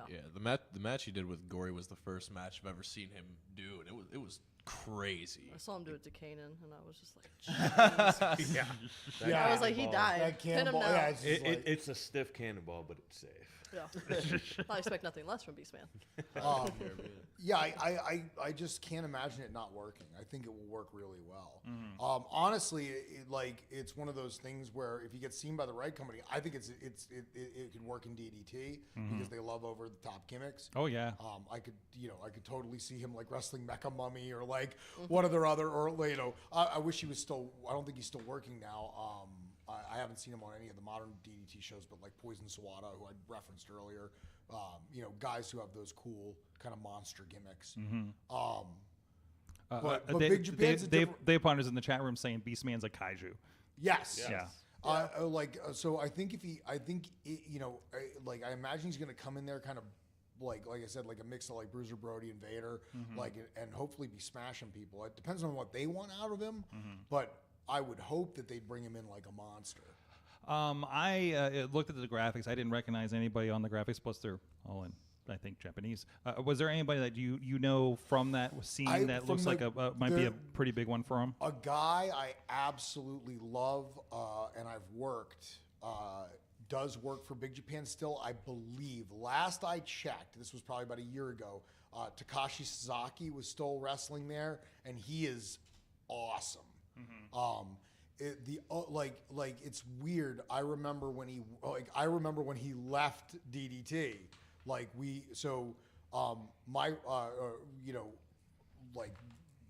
He was one of the guys. So when Dan Chucadino and I won the tag titles, it was against the Aka Rangers, which was Takashi Sasaki and Gentaro, and Senshiro Takagi and Ryoji Ito. Ryoji Ito is the other. That's another guy whom I don't know if he's still working. I imagine he is. He's one of the Big Japan Deathmatch King guys. So those guys were all in that match that we were in when we won the tag titles. And they're all super cool guys. I remember looking at Ryoji Ito's back and just being like, "What the fuck are we doing here, though?" Because it's just, to me, that shit is so crazy. As a guy who's a more traditional wrestler, that deathmatch stuff is strange to me sometimes. And the same thing, I will say, when I saw Sasaki much later wrestling for Big Japan, like I said, I saw him on some shows last year, his back looked like a jigsaw puzzle. Like, and I was like, damn, dude, that's a rough way to make a living. Mm-hmm. Yeah. Have you guys watched any Big Japan stuff? I have not. Yeah, they have a channel on Indie Wrestling TV. Oh, yeah, I think I saw it. It's not recent episodes though. It's like stuff from like 2019. It looked like. Yeah, it looks like they were just on there. But it'll give you some idea what the vibe is. Yeah. Like there's a YouTube channel as well. They go all the way with the deathmatch stuff. Yes. Big Japan guys. I think Madman Pondo was a Big Japan guy for a while. To give you some indication, if I like, you can double check me on that. But I think Pondo was, Masada was for a while. I think over there. Like I said, fact check me on that. This is my recollection. I'm always down to watch a good death match. I like watching death matches. I think most of the stuff. So I think we may have talked about this before. My first exposure to the Japanese wrestling was ICP Stranglemania. Hell yeah! Right, which I think was mostly FNW. Obviously, that was the that was the exploding ring And with Terry Funk, and I think IWA. IWA. Okay, I think that was the name of it, right? It was not the IWA from the United States. There was an IWA in Japan. That was the one where the like death matches with like Foley and Funk and stuff like that. I think. Somebody once again fact check me on that. Yeah, I love Stranglemania. It's fucking Stranglemania. great. Like that is. Whoop, whoop. Yes, indeed. Whoop indeed. So like I'm marking a show at Violent J on Monday. I'm very excited about that. So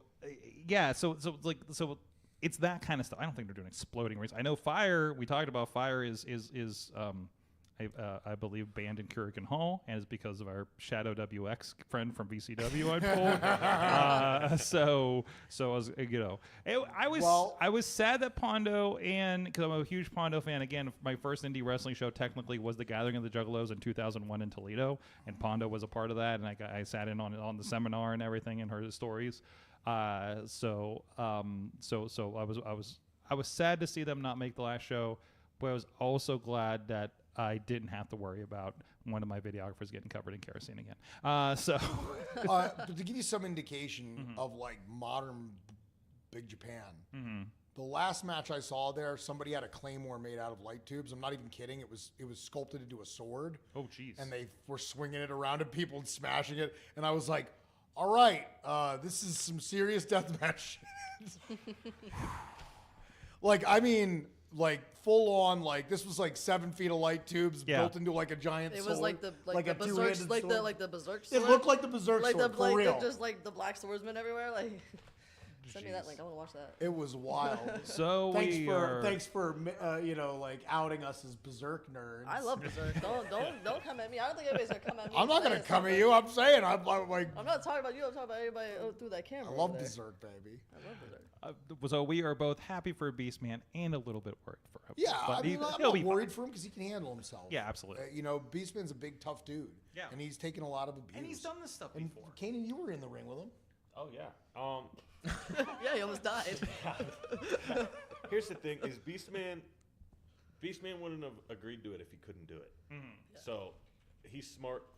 He'll be able to get through it. And the thing is he's going to have a lot of success. So I think they'll really enjoy him down there. Awesome. Can't wait. I told him. I said when they fall in love with you, you know what's next.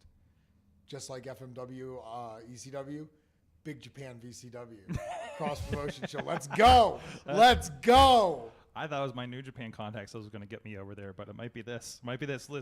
Little Fed, south of Wheeling, West Virginia, out of the Bishop Donahue. Team VCW versus Team Big Japan. What would be your Team VCW aside from the Troublemakers against Big Japan? Oh God, there's so many. Cowpoke has got to go. Cowpoke's got to be in there. He's got the title, right? Yeah. He was in the ring with Pondo and Shadow. If we're doing deathmatch, it just depends on whether we're doing deathmatch stuff or not. I think, but I would. What's that? I think causes. Yeah, I think cause truly. Have you seen the barbed wire sausage? He embraces both he could embrace the deathmatch stuff, but he also embraces the VCW energy.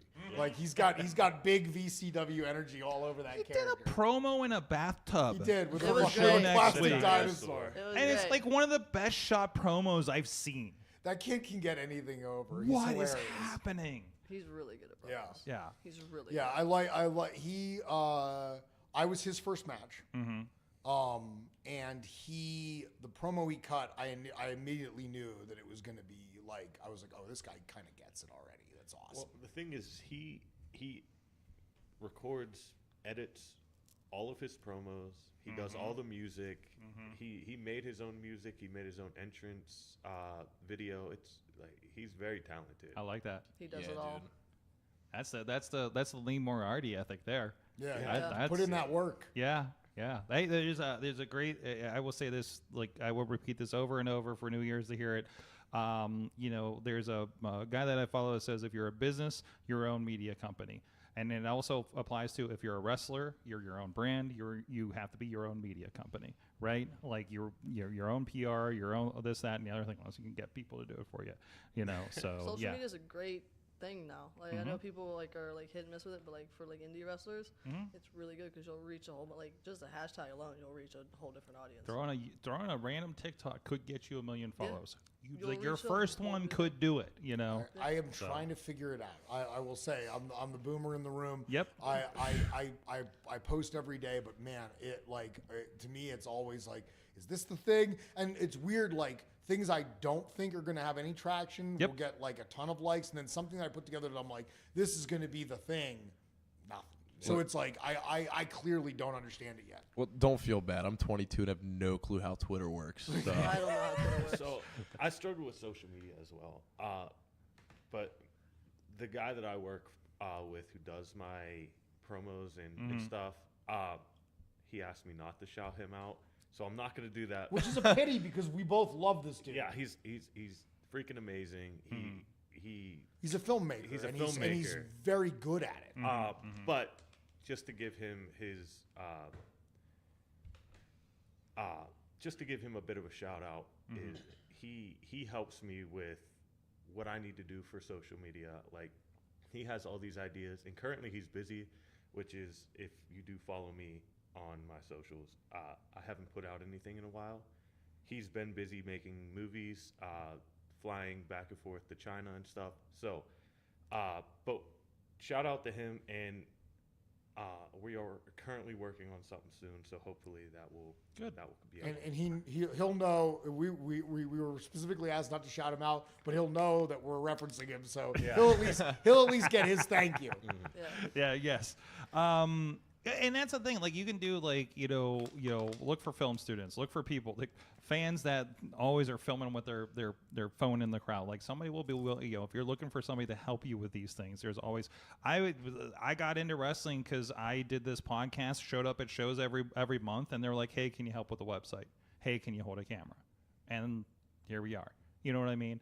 So you never know what that opportunity is for that other person too. So the resources are out there, and there's people willing to help out with that for any new talent out there or older talent trying to struggle with this stuff. This is probably, as a trainer, I would say this is the one thing that I want to kind of figure out, only because I feel like now to be a complete trainer, I have to be able to at least give some advice on social media too, which is I hate that I have to it's a huge part of the business now. Absolutely. And it's definitely I really feel like I'm a great trainer. I mean, I have to, right?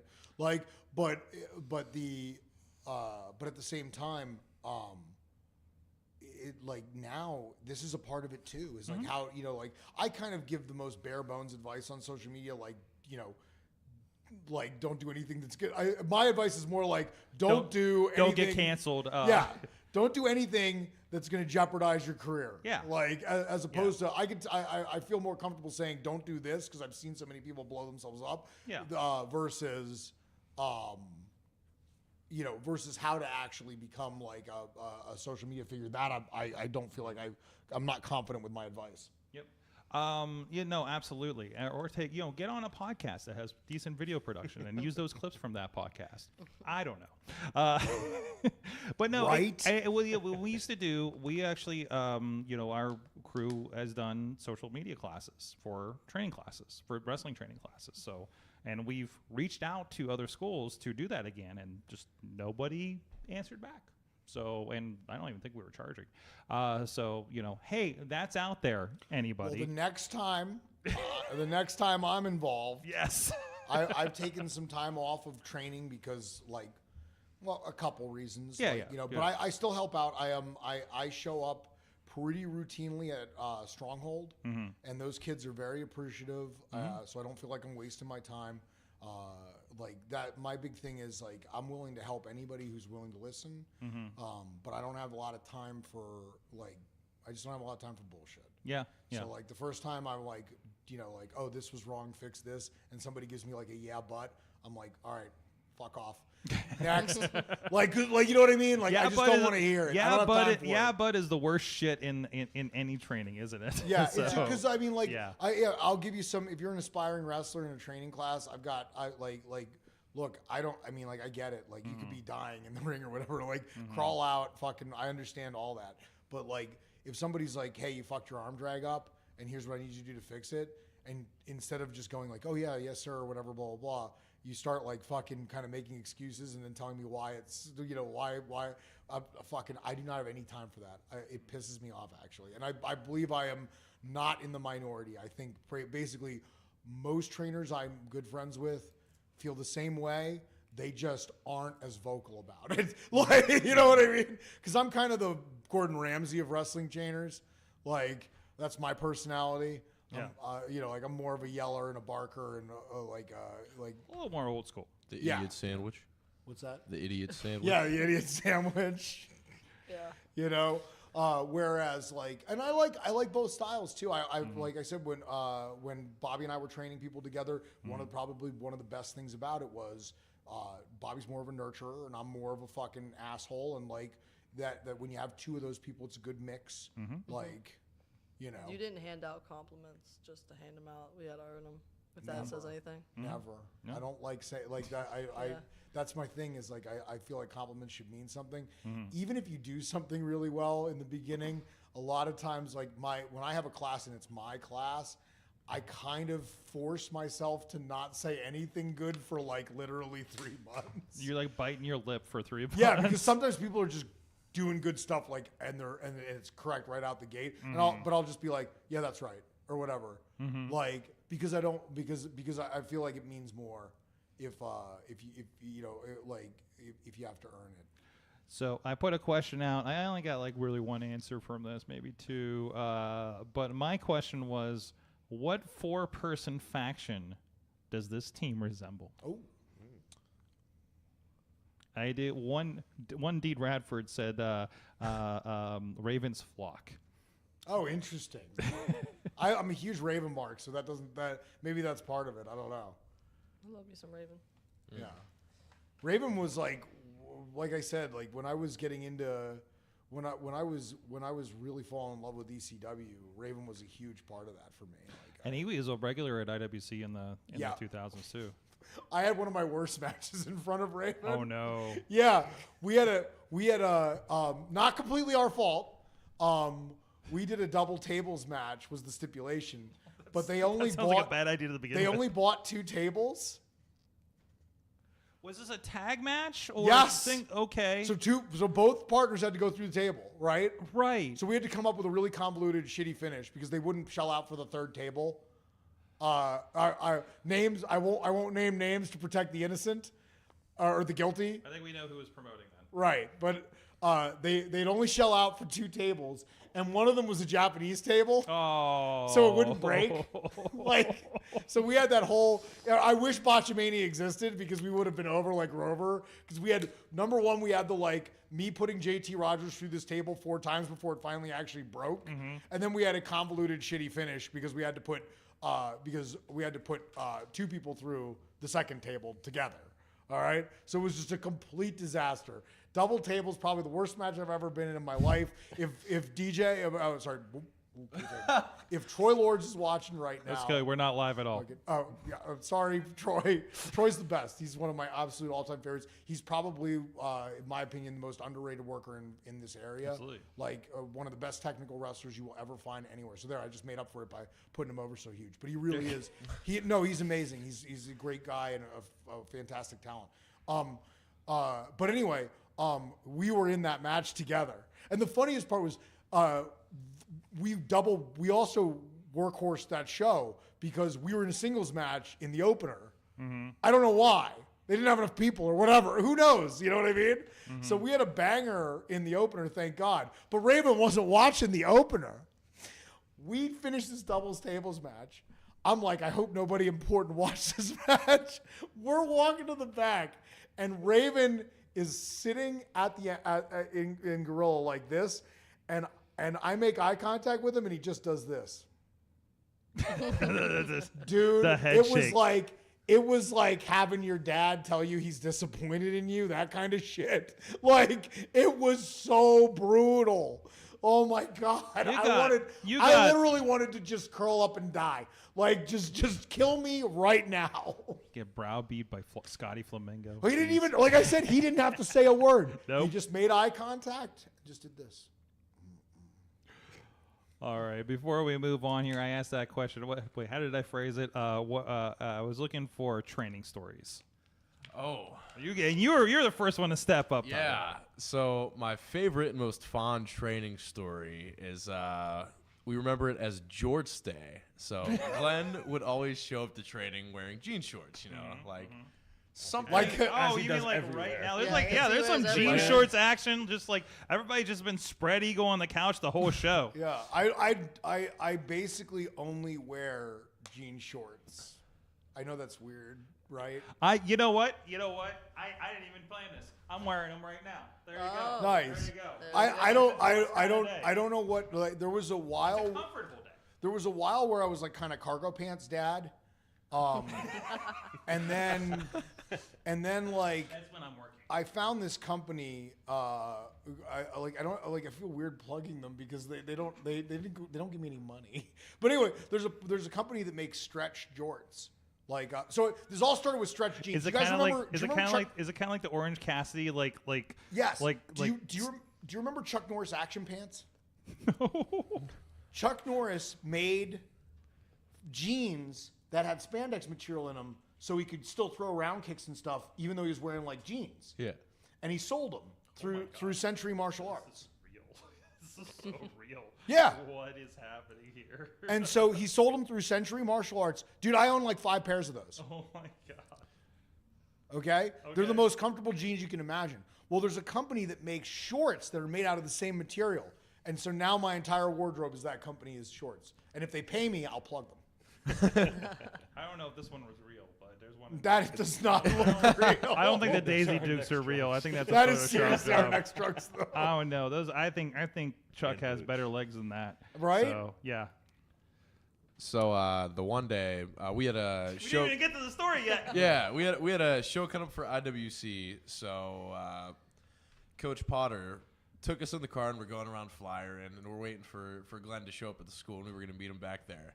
So we stopped at some little store and Canaan was the only person that didn't wear jorts. You know, me being a brainiac, I just cut a pair of skinny jeans like an animal and just wore those because why not?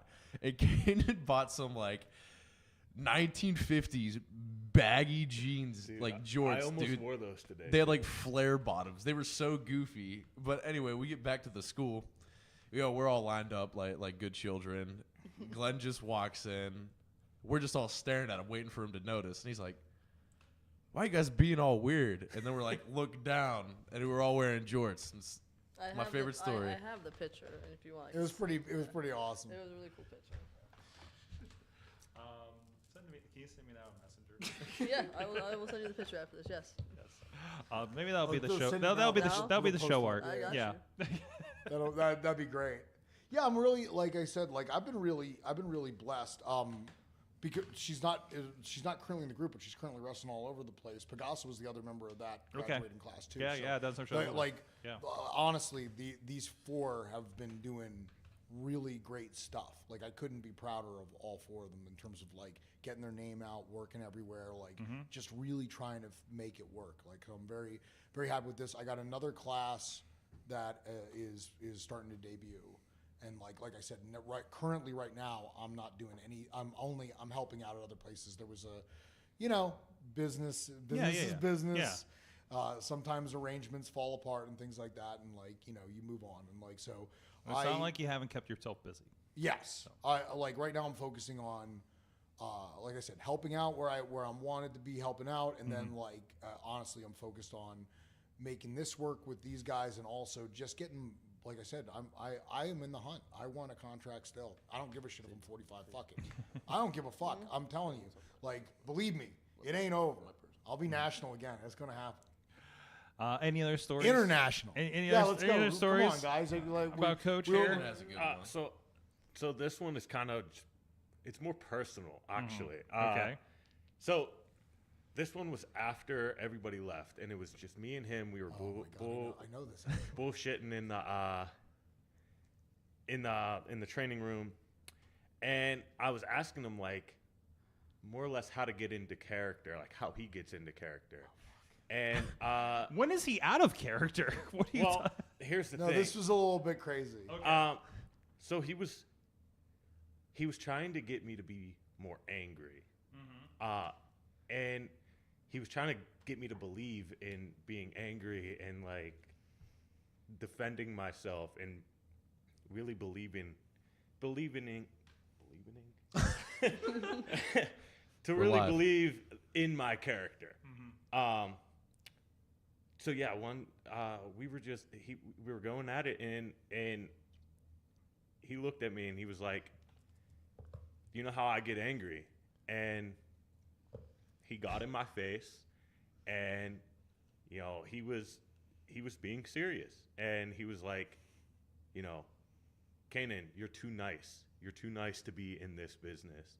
You need that aggressive side." He was like, "And if you're not going to pull it out of you, I will pull it out of you." And he was like seriously angry. And I said some fucked up shit. Yeah, I'm not going to go into all the details on it, but it showed me that, you know, you can't be soft to be in a business as pro wrestling. You know what I mean? You can't. You have to actually find that anger, and however you do it, you think back on like past shit that makes you angry or whatever it is. But he showed me, and honestly, it was one of the biggest lessons I've ever learned.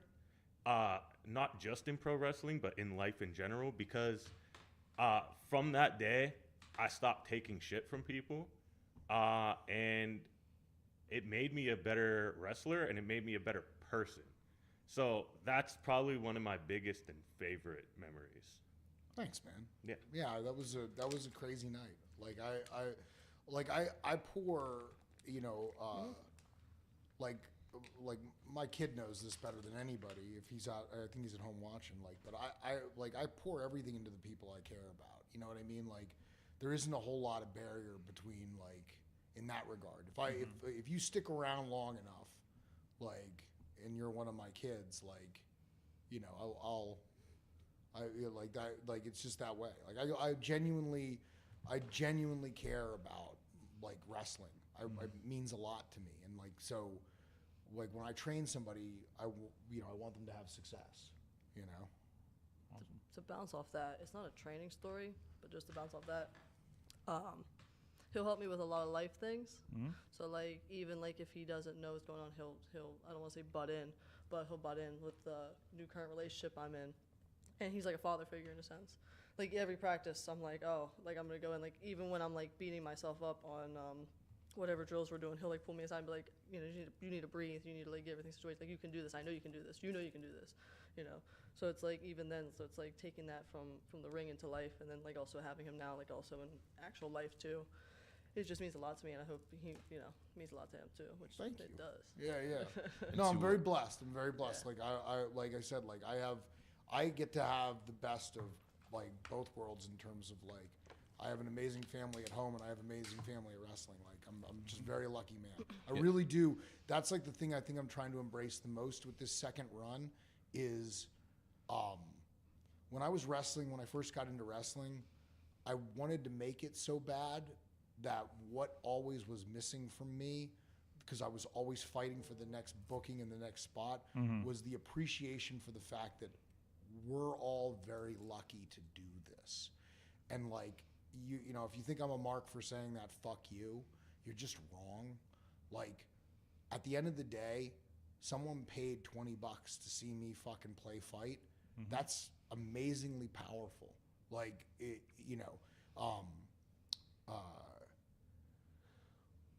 a lot of times when we're wrestling on these shows, we're wrestling in front of people who are really fucking struggling. Like right now, everybody knows that inflation, the economy fucking eats. Like this is, it's just, like for a lot of people, it's catastrophic. And like for somebody to shell out $20 and then come in like a Troublemaker shirt or do the T thing when we do it or any of those things, or even just fucking hate us. Like, and chant you suck and fuck you and all that other stuff. Like, it's powerful. Like, and that's, I think, the thing about wrestling that, like, when people are like, why do you do this? The money sucks and like blah, blah, blah and all this stuff and like the injury risk and all that. I don't think people understand like how powerful that is and how addictive it is. Like it is such a rush, to know that like I said, this is like the best part of somebody else's day, that's really special. And I'm really trying to embrace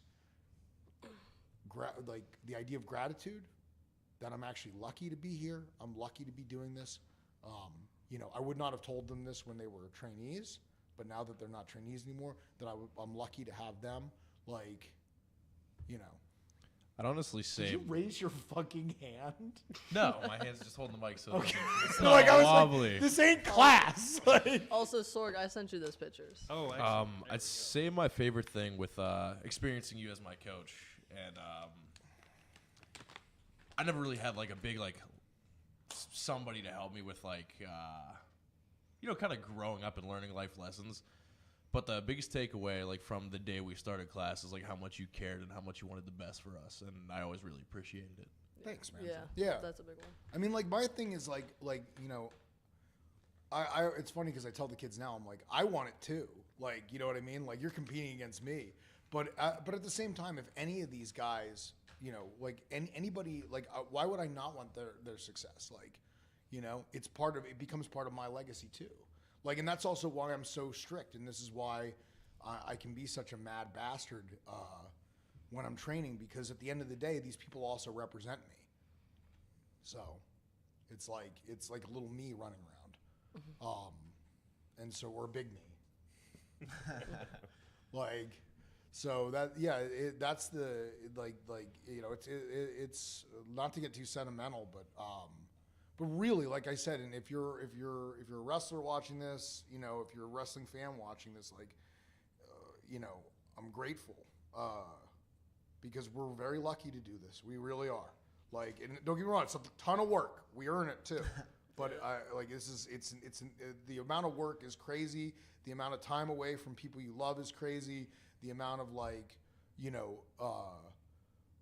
just everything, the bumps, the bruises, the injuries, the gym, the fact that you can't keep a job sometimes. Yeah. The fact, it does. It fucks with your employment. It like all these things. Like even after all that, like I said, you're in the gym every day for hours, like that kind of thing. I wouldn't, like I said, I wouldn't have it any other way. It is, it's still we're very lucky to be able to do it. It's quite the interesting life. Yeah. And you get interesting moments like these. I can't. Why can't I make it bigger? Hold on. Let me zoom in here. Oh no! I'm temporary blocked. What is happening here? Look at the hair. All my luscious locks. Yeah. Goldilocks. Man. You guys are gonna have to zoom into the video for this one for some reason. Baby. Oh The yeah. phenomenal one. Yeah. And then you got Brooks. He used to wear do you remember AJ's old entrance thing where he had the hood and the Put it up, bro. Yeah, Yes, put put the hood Put up. it up because he wears them all the time. I was like, oh, he's phenomenal. Oh! That's the Wonder Man picture there. Dude, it's so uncanny. It's so Wow. crazy to see that picture, man. Like, it's just so, oh my I'm God. glad I kept those pictures. Brooks, you Jesus. look so young in that. Yeah. Dude, it was only a year ago. That's what the business does That's to what a you. year in the business will do. That's what it does. Look in the mirror, motherfuckers, because eventually it's going to be this. Man, Like, I'm too young to feel this old, man. Well, yeah. you got to be, by the time you turn 45, you become a heel just on sheer ugliness. Like, you know what I mean? I just embraced it. I was like, well, now that I'm ugly, like I might as well be a Let's just bad roll guy. with it, yes. Like, Well, we're going to get to what everybody learned here and get out of here for the main show. We got Patreon if everybody's sticking around. Who knows what's going to happen? Well, maybe we'll just trash on some sound guys. Oh, and there it goes. What was that? What did you keep do dropping over the there? damn headphones. Damn, I We thought you can't go dropped the anywhere. mic. We always cause trouble. Well, of course, we are supported, and everybody's all nutritioned up with our friends at Slice on Broadway here in the Great pizza, man. in the studio. Oh, that's good. New York City style. Yins are made 4, 5, 6. I think what it says is down the road from you there too. Yeah. They're everywhere. Yeah, down by Ross Park. And I was surprised. I didn't get to talk about this last week, but I called in and they had to put me on hold because they were pretty busy down there. And they got a jingle. They got a jingle now on the wanna hear it. on the thing. I think it's on their social media. You gotta sing it for us. They dropped the new. No. Rap it he like got Eminem. him. Sorg singing it needs to be part of his next read. No. I sang for a bit like 2 weeks ago, and I gotta go off for a while. But anyways, go check them out. Our friends, SliceOnBroadway.com, or as Matt Carlins is visiting, as we talked about last week, Tim's Corner Market if you're in Beachview, right up the street here from the studio, and the original location right up the tracks here in Beachview. Thank you them for supporting us. Supporting Pittsburgh podcasting with the perfect pepperoni pizza for over a decade. Thank you so much to make sure we don't go hungry on Tuesdays. So Gannon Jones would love the cheese pizza. Yeah, you That's all I'm would. saying. He's a big advocate for cheese pizza. I think Yeah, he's he yeah. posts Is that like a Dave Portnoy thing? Does he do the one bite? Dude, he Everybody posts knows it. the No, all he the time posts on it all the Instagram. time, and it It's looks so amazing. good. And I just want to message him like, "Can you stop? Like, I'm starving over here. 'Cause One I'm on a bite. diet." Everybody knows the rules. We'll have to get maybe like, I got we cheese love pizza Gannon. for you, Gannon. Oh, Come yeah. on back in. Shit. Come on back in. We haven't had TME in here for a good while. So, anyways, this is the part of the show where we ask everybody, what did you learn from wrestling this week or recently? Since you guys aren't here every week, feel free to chime in. Who would like to go first? I'll I guess I'll go. Because when I'm at the gym, that's where I watch wrestling the most when I'm doing cardio. Sure. And because I was born in 2002, I missed the 90s era of wrestling in WCW. So I watched a lot of Rey Mysterio and his early stuff. And today I watched Rey Mysterio and La Parka. And I've never really seen a La Parka match. And Oh it's my like, God, he's the best. the strut thing he does is crazy. Yes! Like how over it was. Like Yeah. he did a spot where Ray did a crossbody and he caught him and just started strutting with him. Yep. It was the greatest thing ever. Also, kind of before I ever saw the Hardys do it, his finisher is basically Whisper in the Wind when he was in WCW. Yeah, it was one of my favorites. We loved the luchadors when they were doing that stuff. That's awesome. I'm glad you got to see that. Yeah, he's great. Yeah, awesome. LA Park now. So, what I recently watched was everything that's going on with NXT and Money in the Bank. And what I've learned in a sense is with all the botches that happened, you just have to roll with it. Don't focus on just that. Don't crush on it. So just it happened, just keep moving. Because they even covered that on Raw. Priest was covering stuff like that. So it's just keep rolling with it. So because I get like that. If something happens, I'm like, oh fuck, and that my brain just focuses on that one thing. I'm like, now I just you can't focus on that because you have a whole other part to do than just that one moment. It's not the end of the world unless you let it. Yeah. be the end of the world. Yeah. Exactly. Yeah. Yeah. Well, now you're breaking things. All What's right, I happening? guess you're next then. Jeez, go before ahead. you break the I'll mic. go last. All right. Guess one thing I did learn was to listen to everybody's opinion because everybody has one, whether they're right, whether they're wrong, but everybody has an opinion, and especially the vets in the business, to listen to them no matter what it is, because if they're telling you something, that means they care and they want you to get better.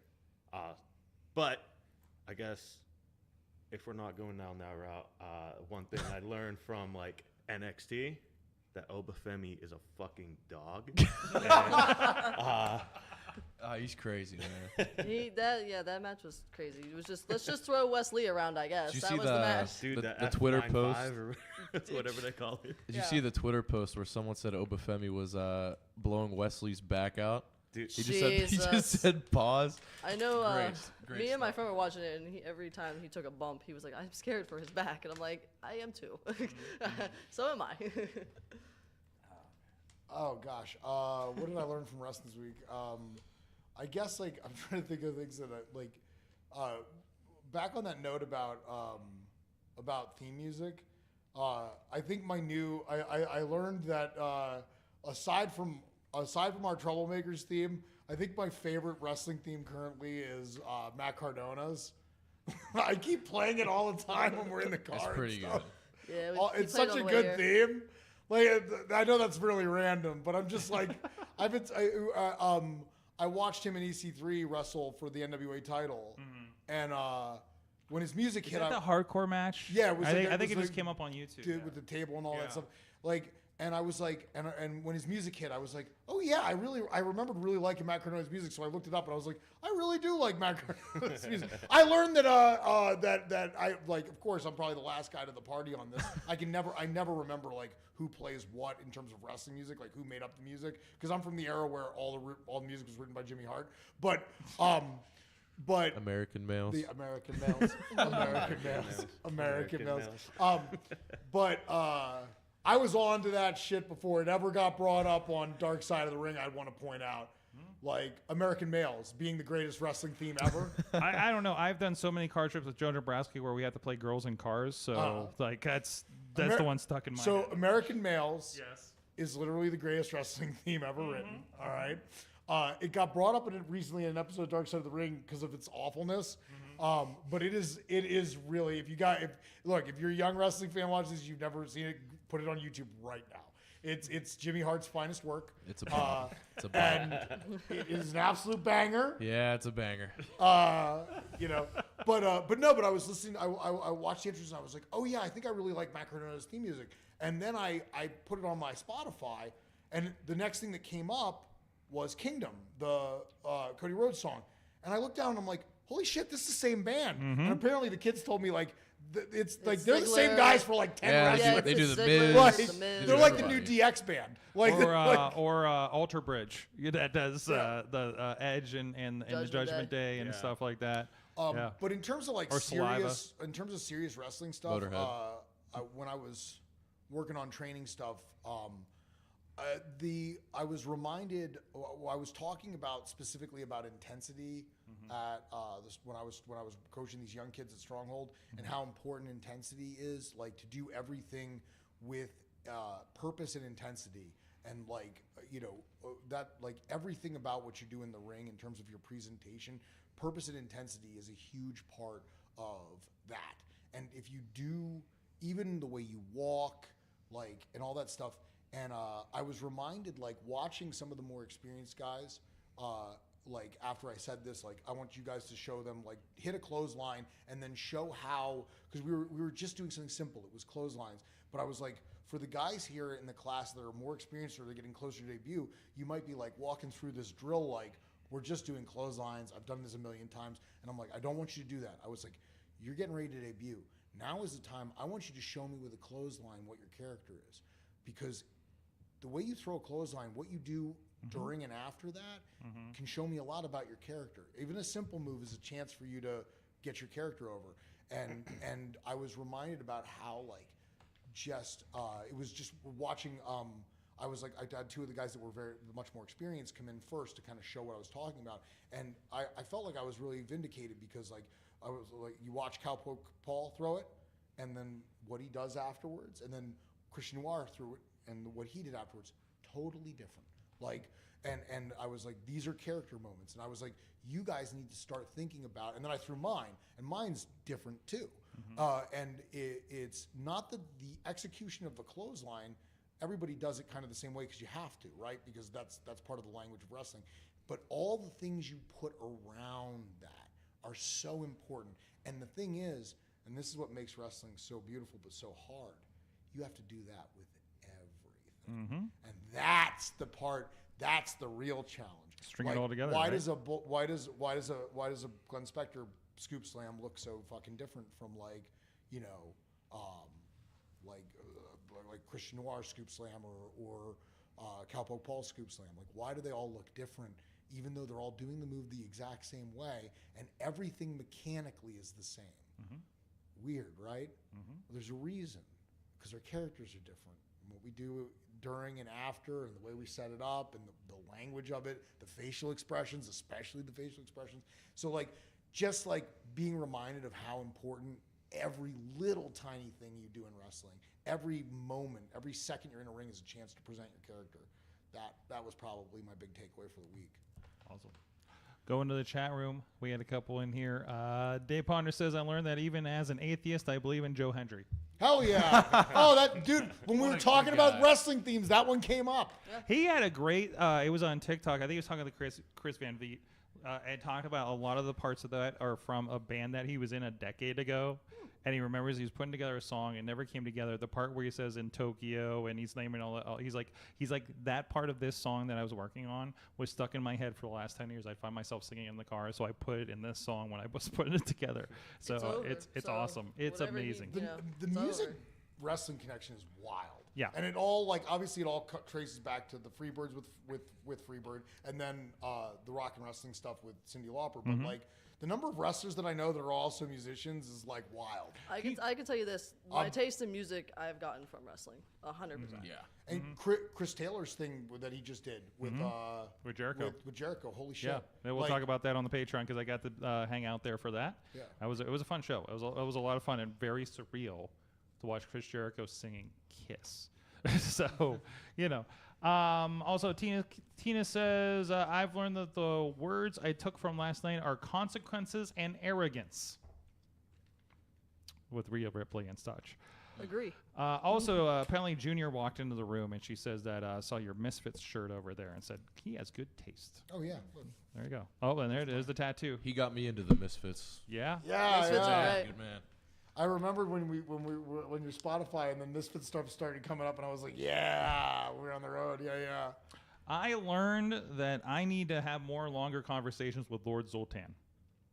Oh, yeah, Zoltan's a wild one. Maybe I'll talk about that on Patreon. So thank you so much. The Troublemakers all over social media and probably coming to your town soon. You guys going to hang out here for Patreon with me for a little bit? Definitely. We'll try not to be here until 2 a.m. Yeah, tease up. There you go. There you go. Thank you so much.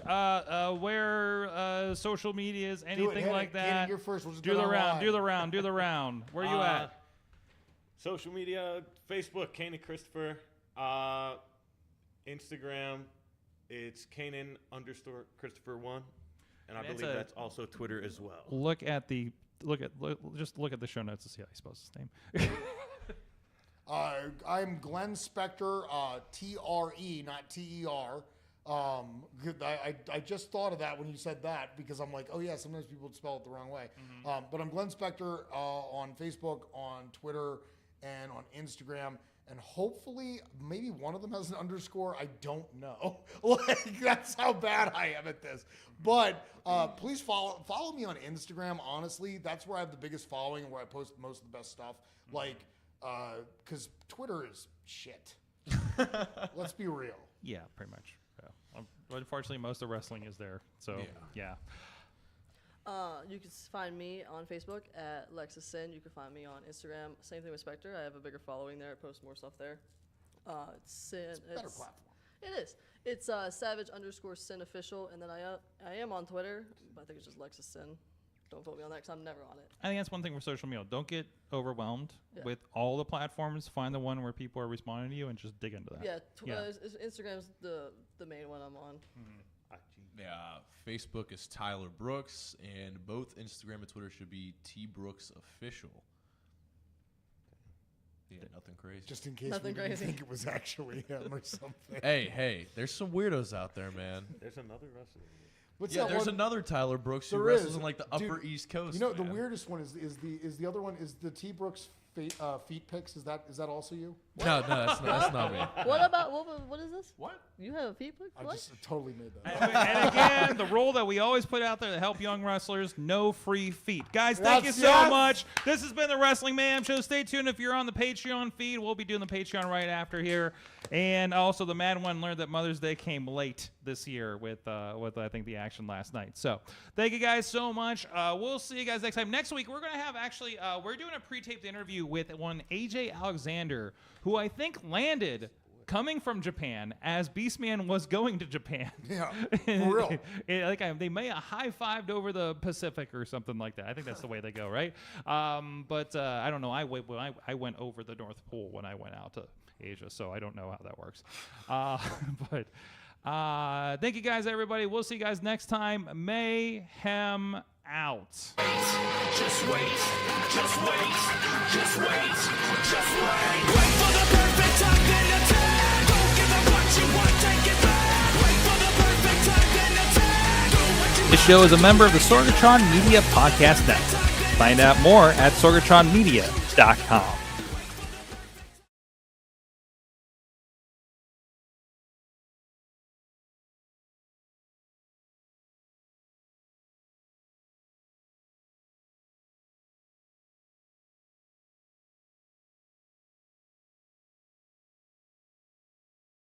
He's the guy who can't like. He's the guy the Fed found out about. They're like, no. He's the guy in the documentary. Yeah, he did. Hold on. Wait till I start. Hold on. Let me get that. Hold that note. I want to get them some headphones to share at least to hear you, and then. My wife said, because she knows how much I get emotional about wrestling, like in terms of like my passion for it and stuff.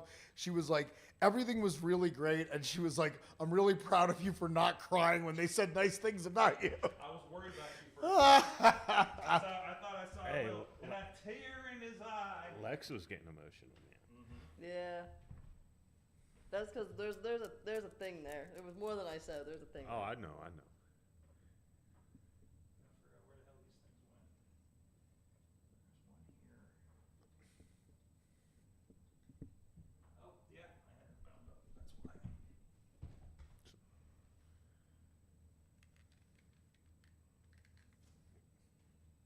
Speaking of Joe Hendry, he's on NXT.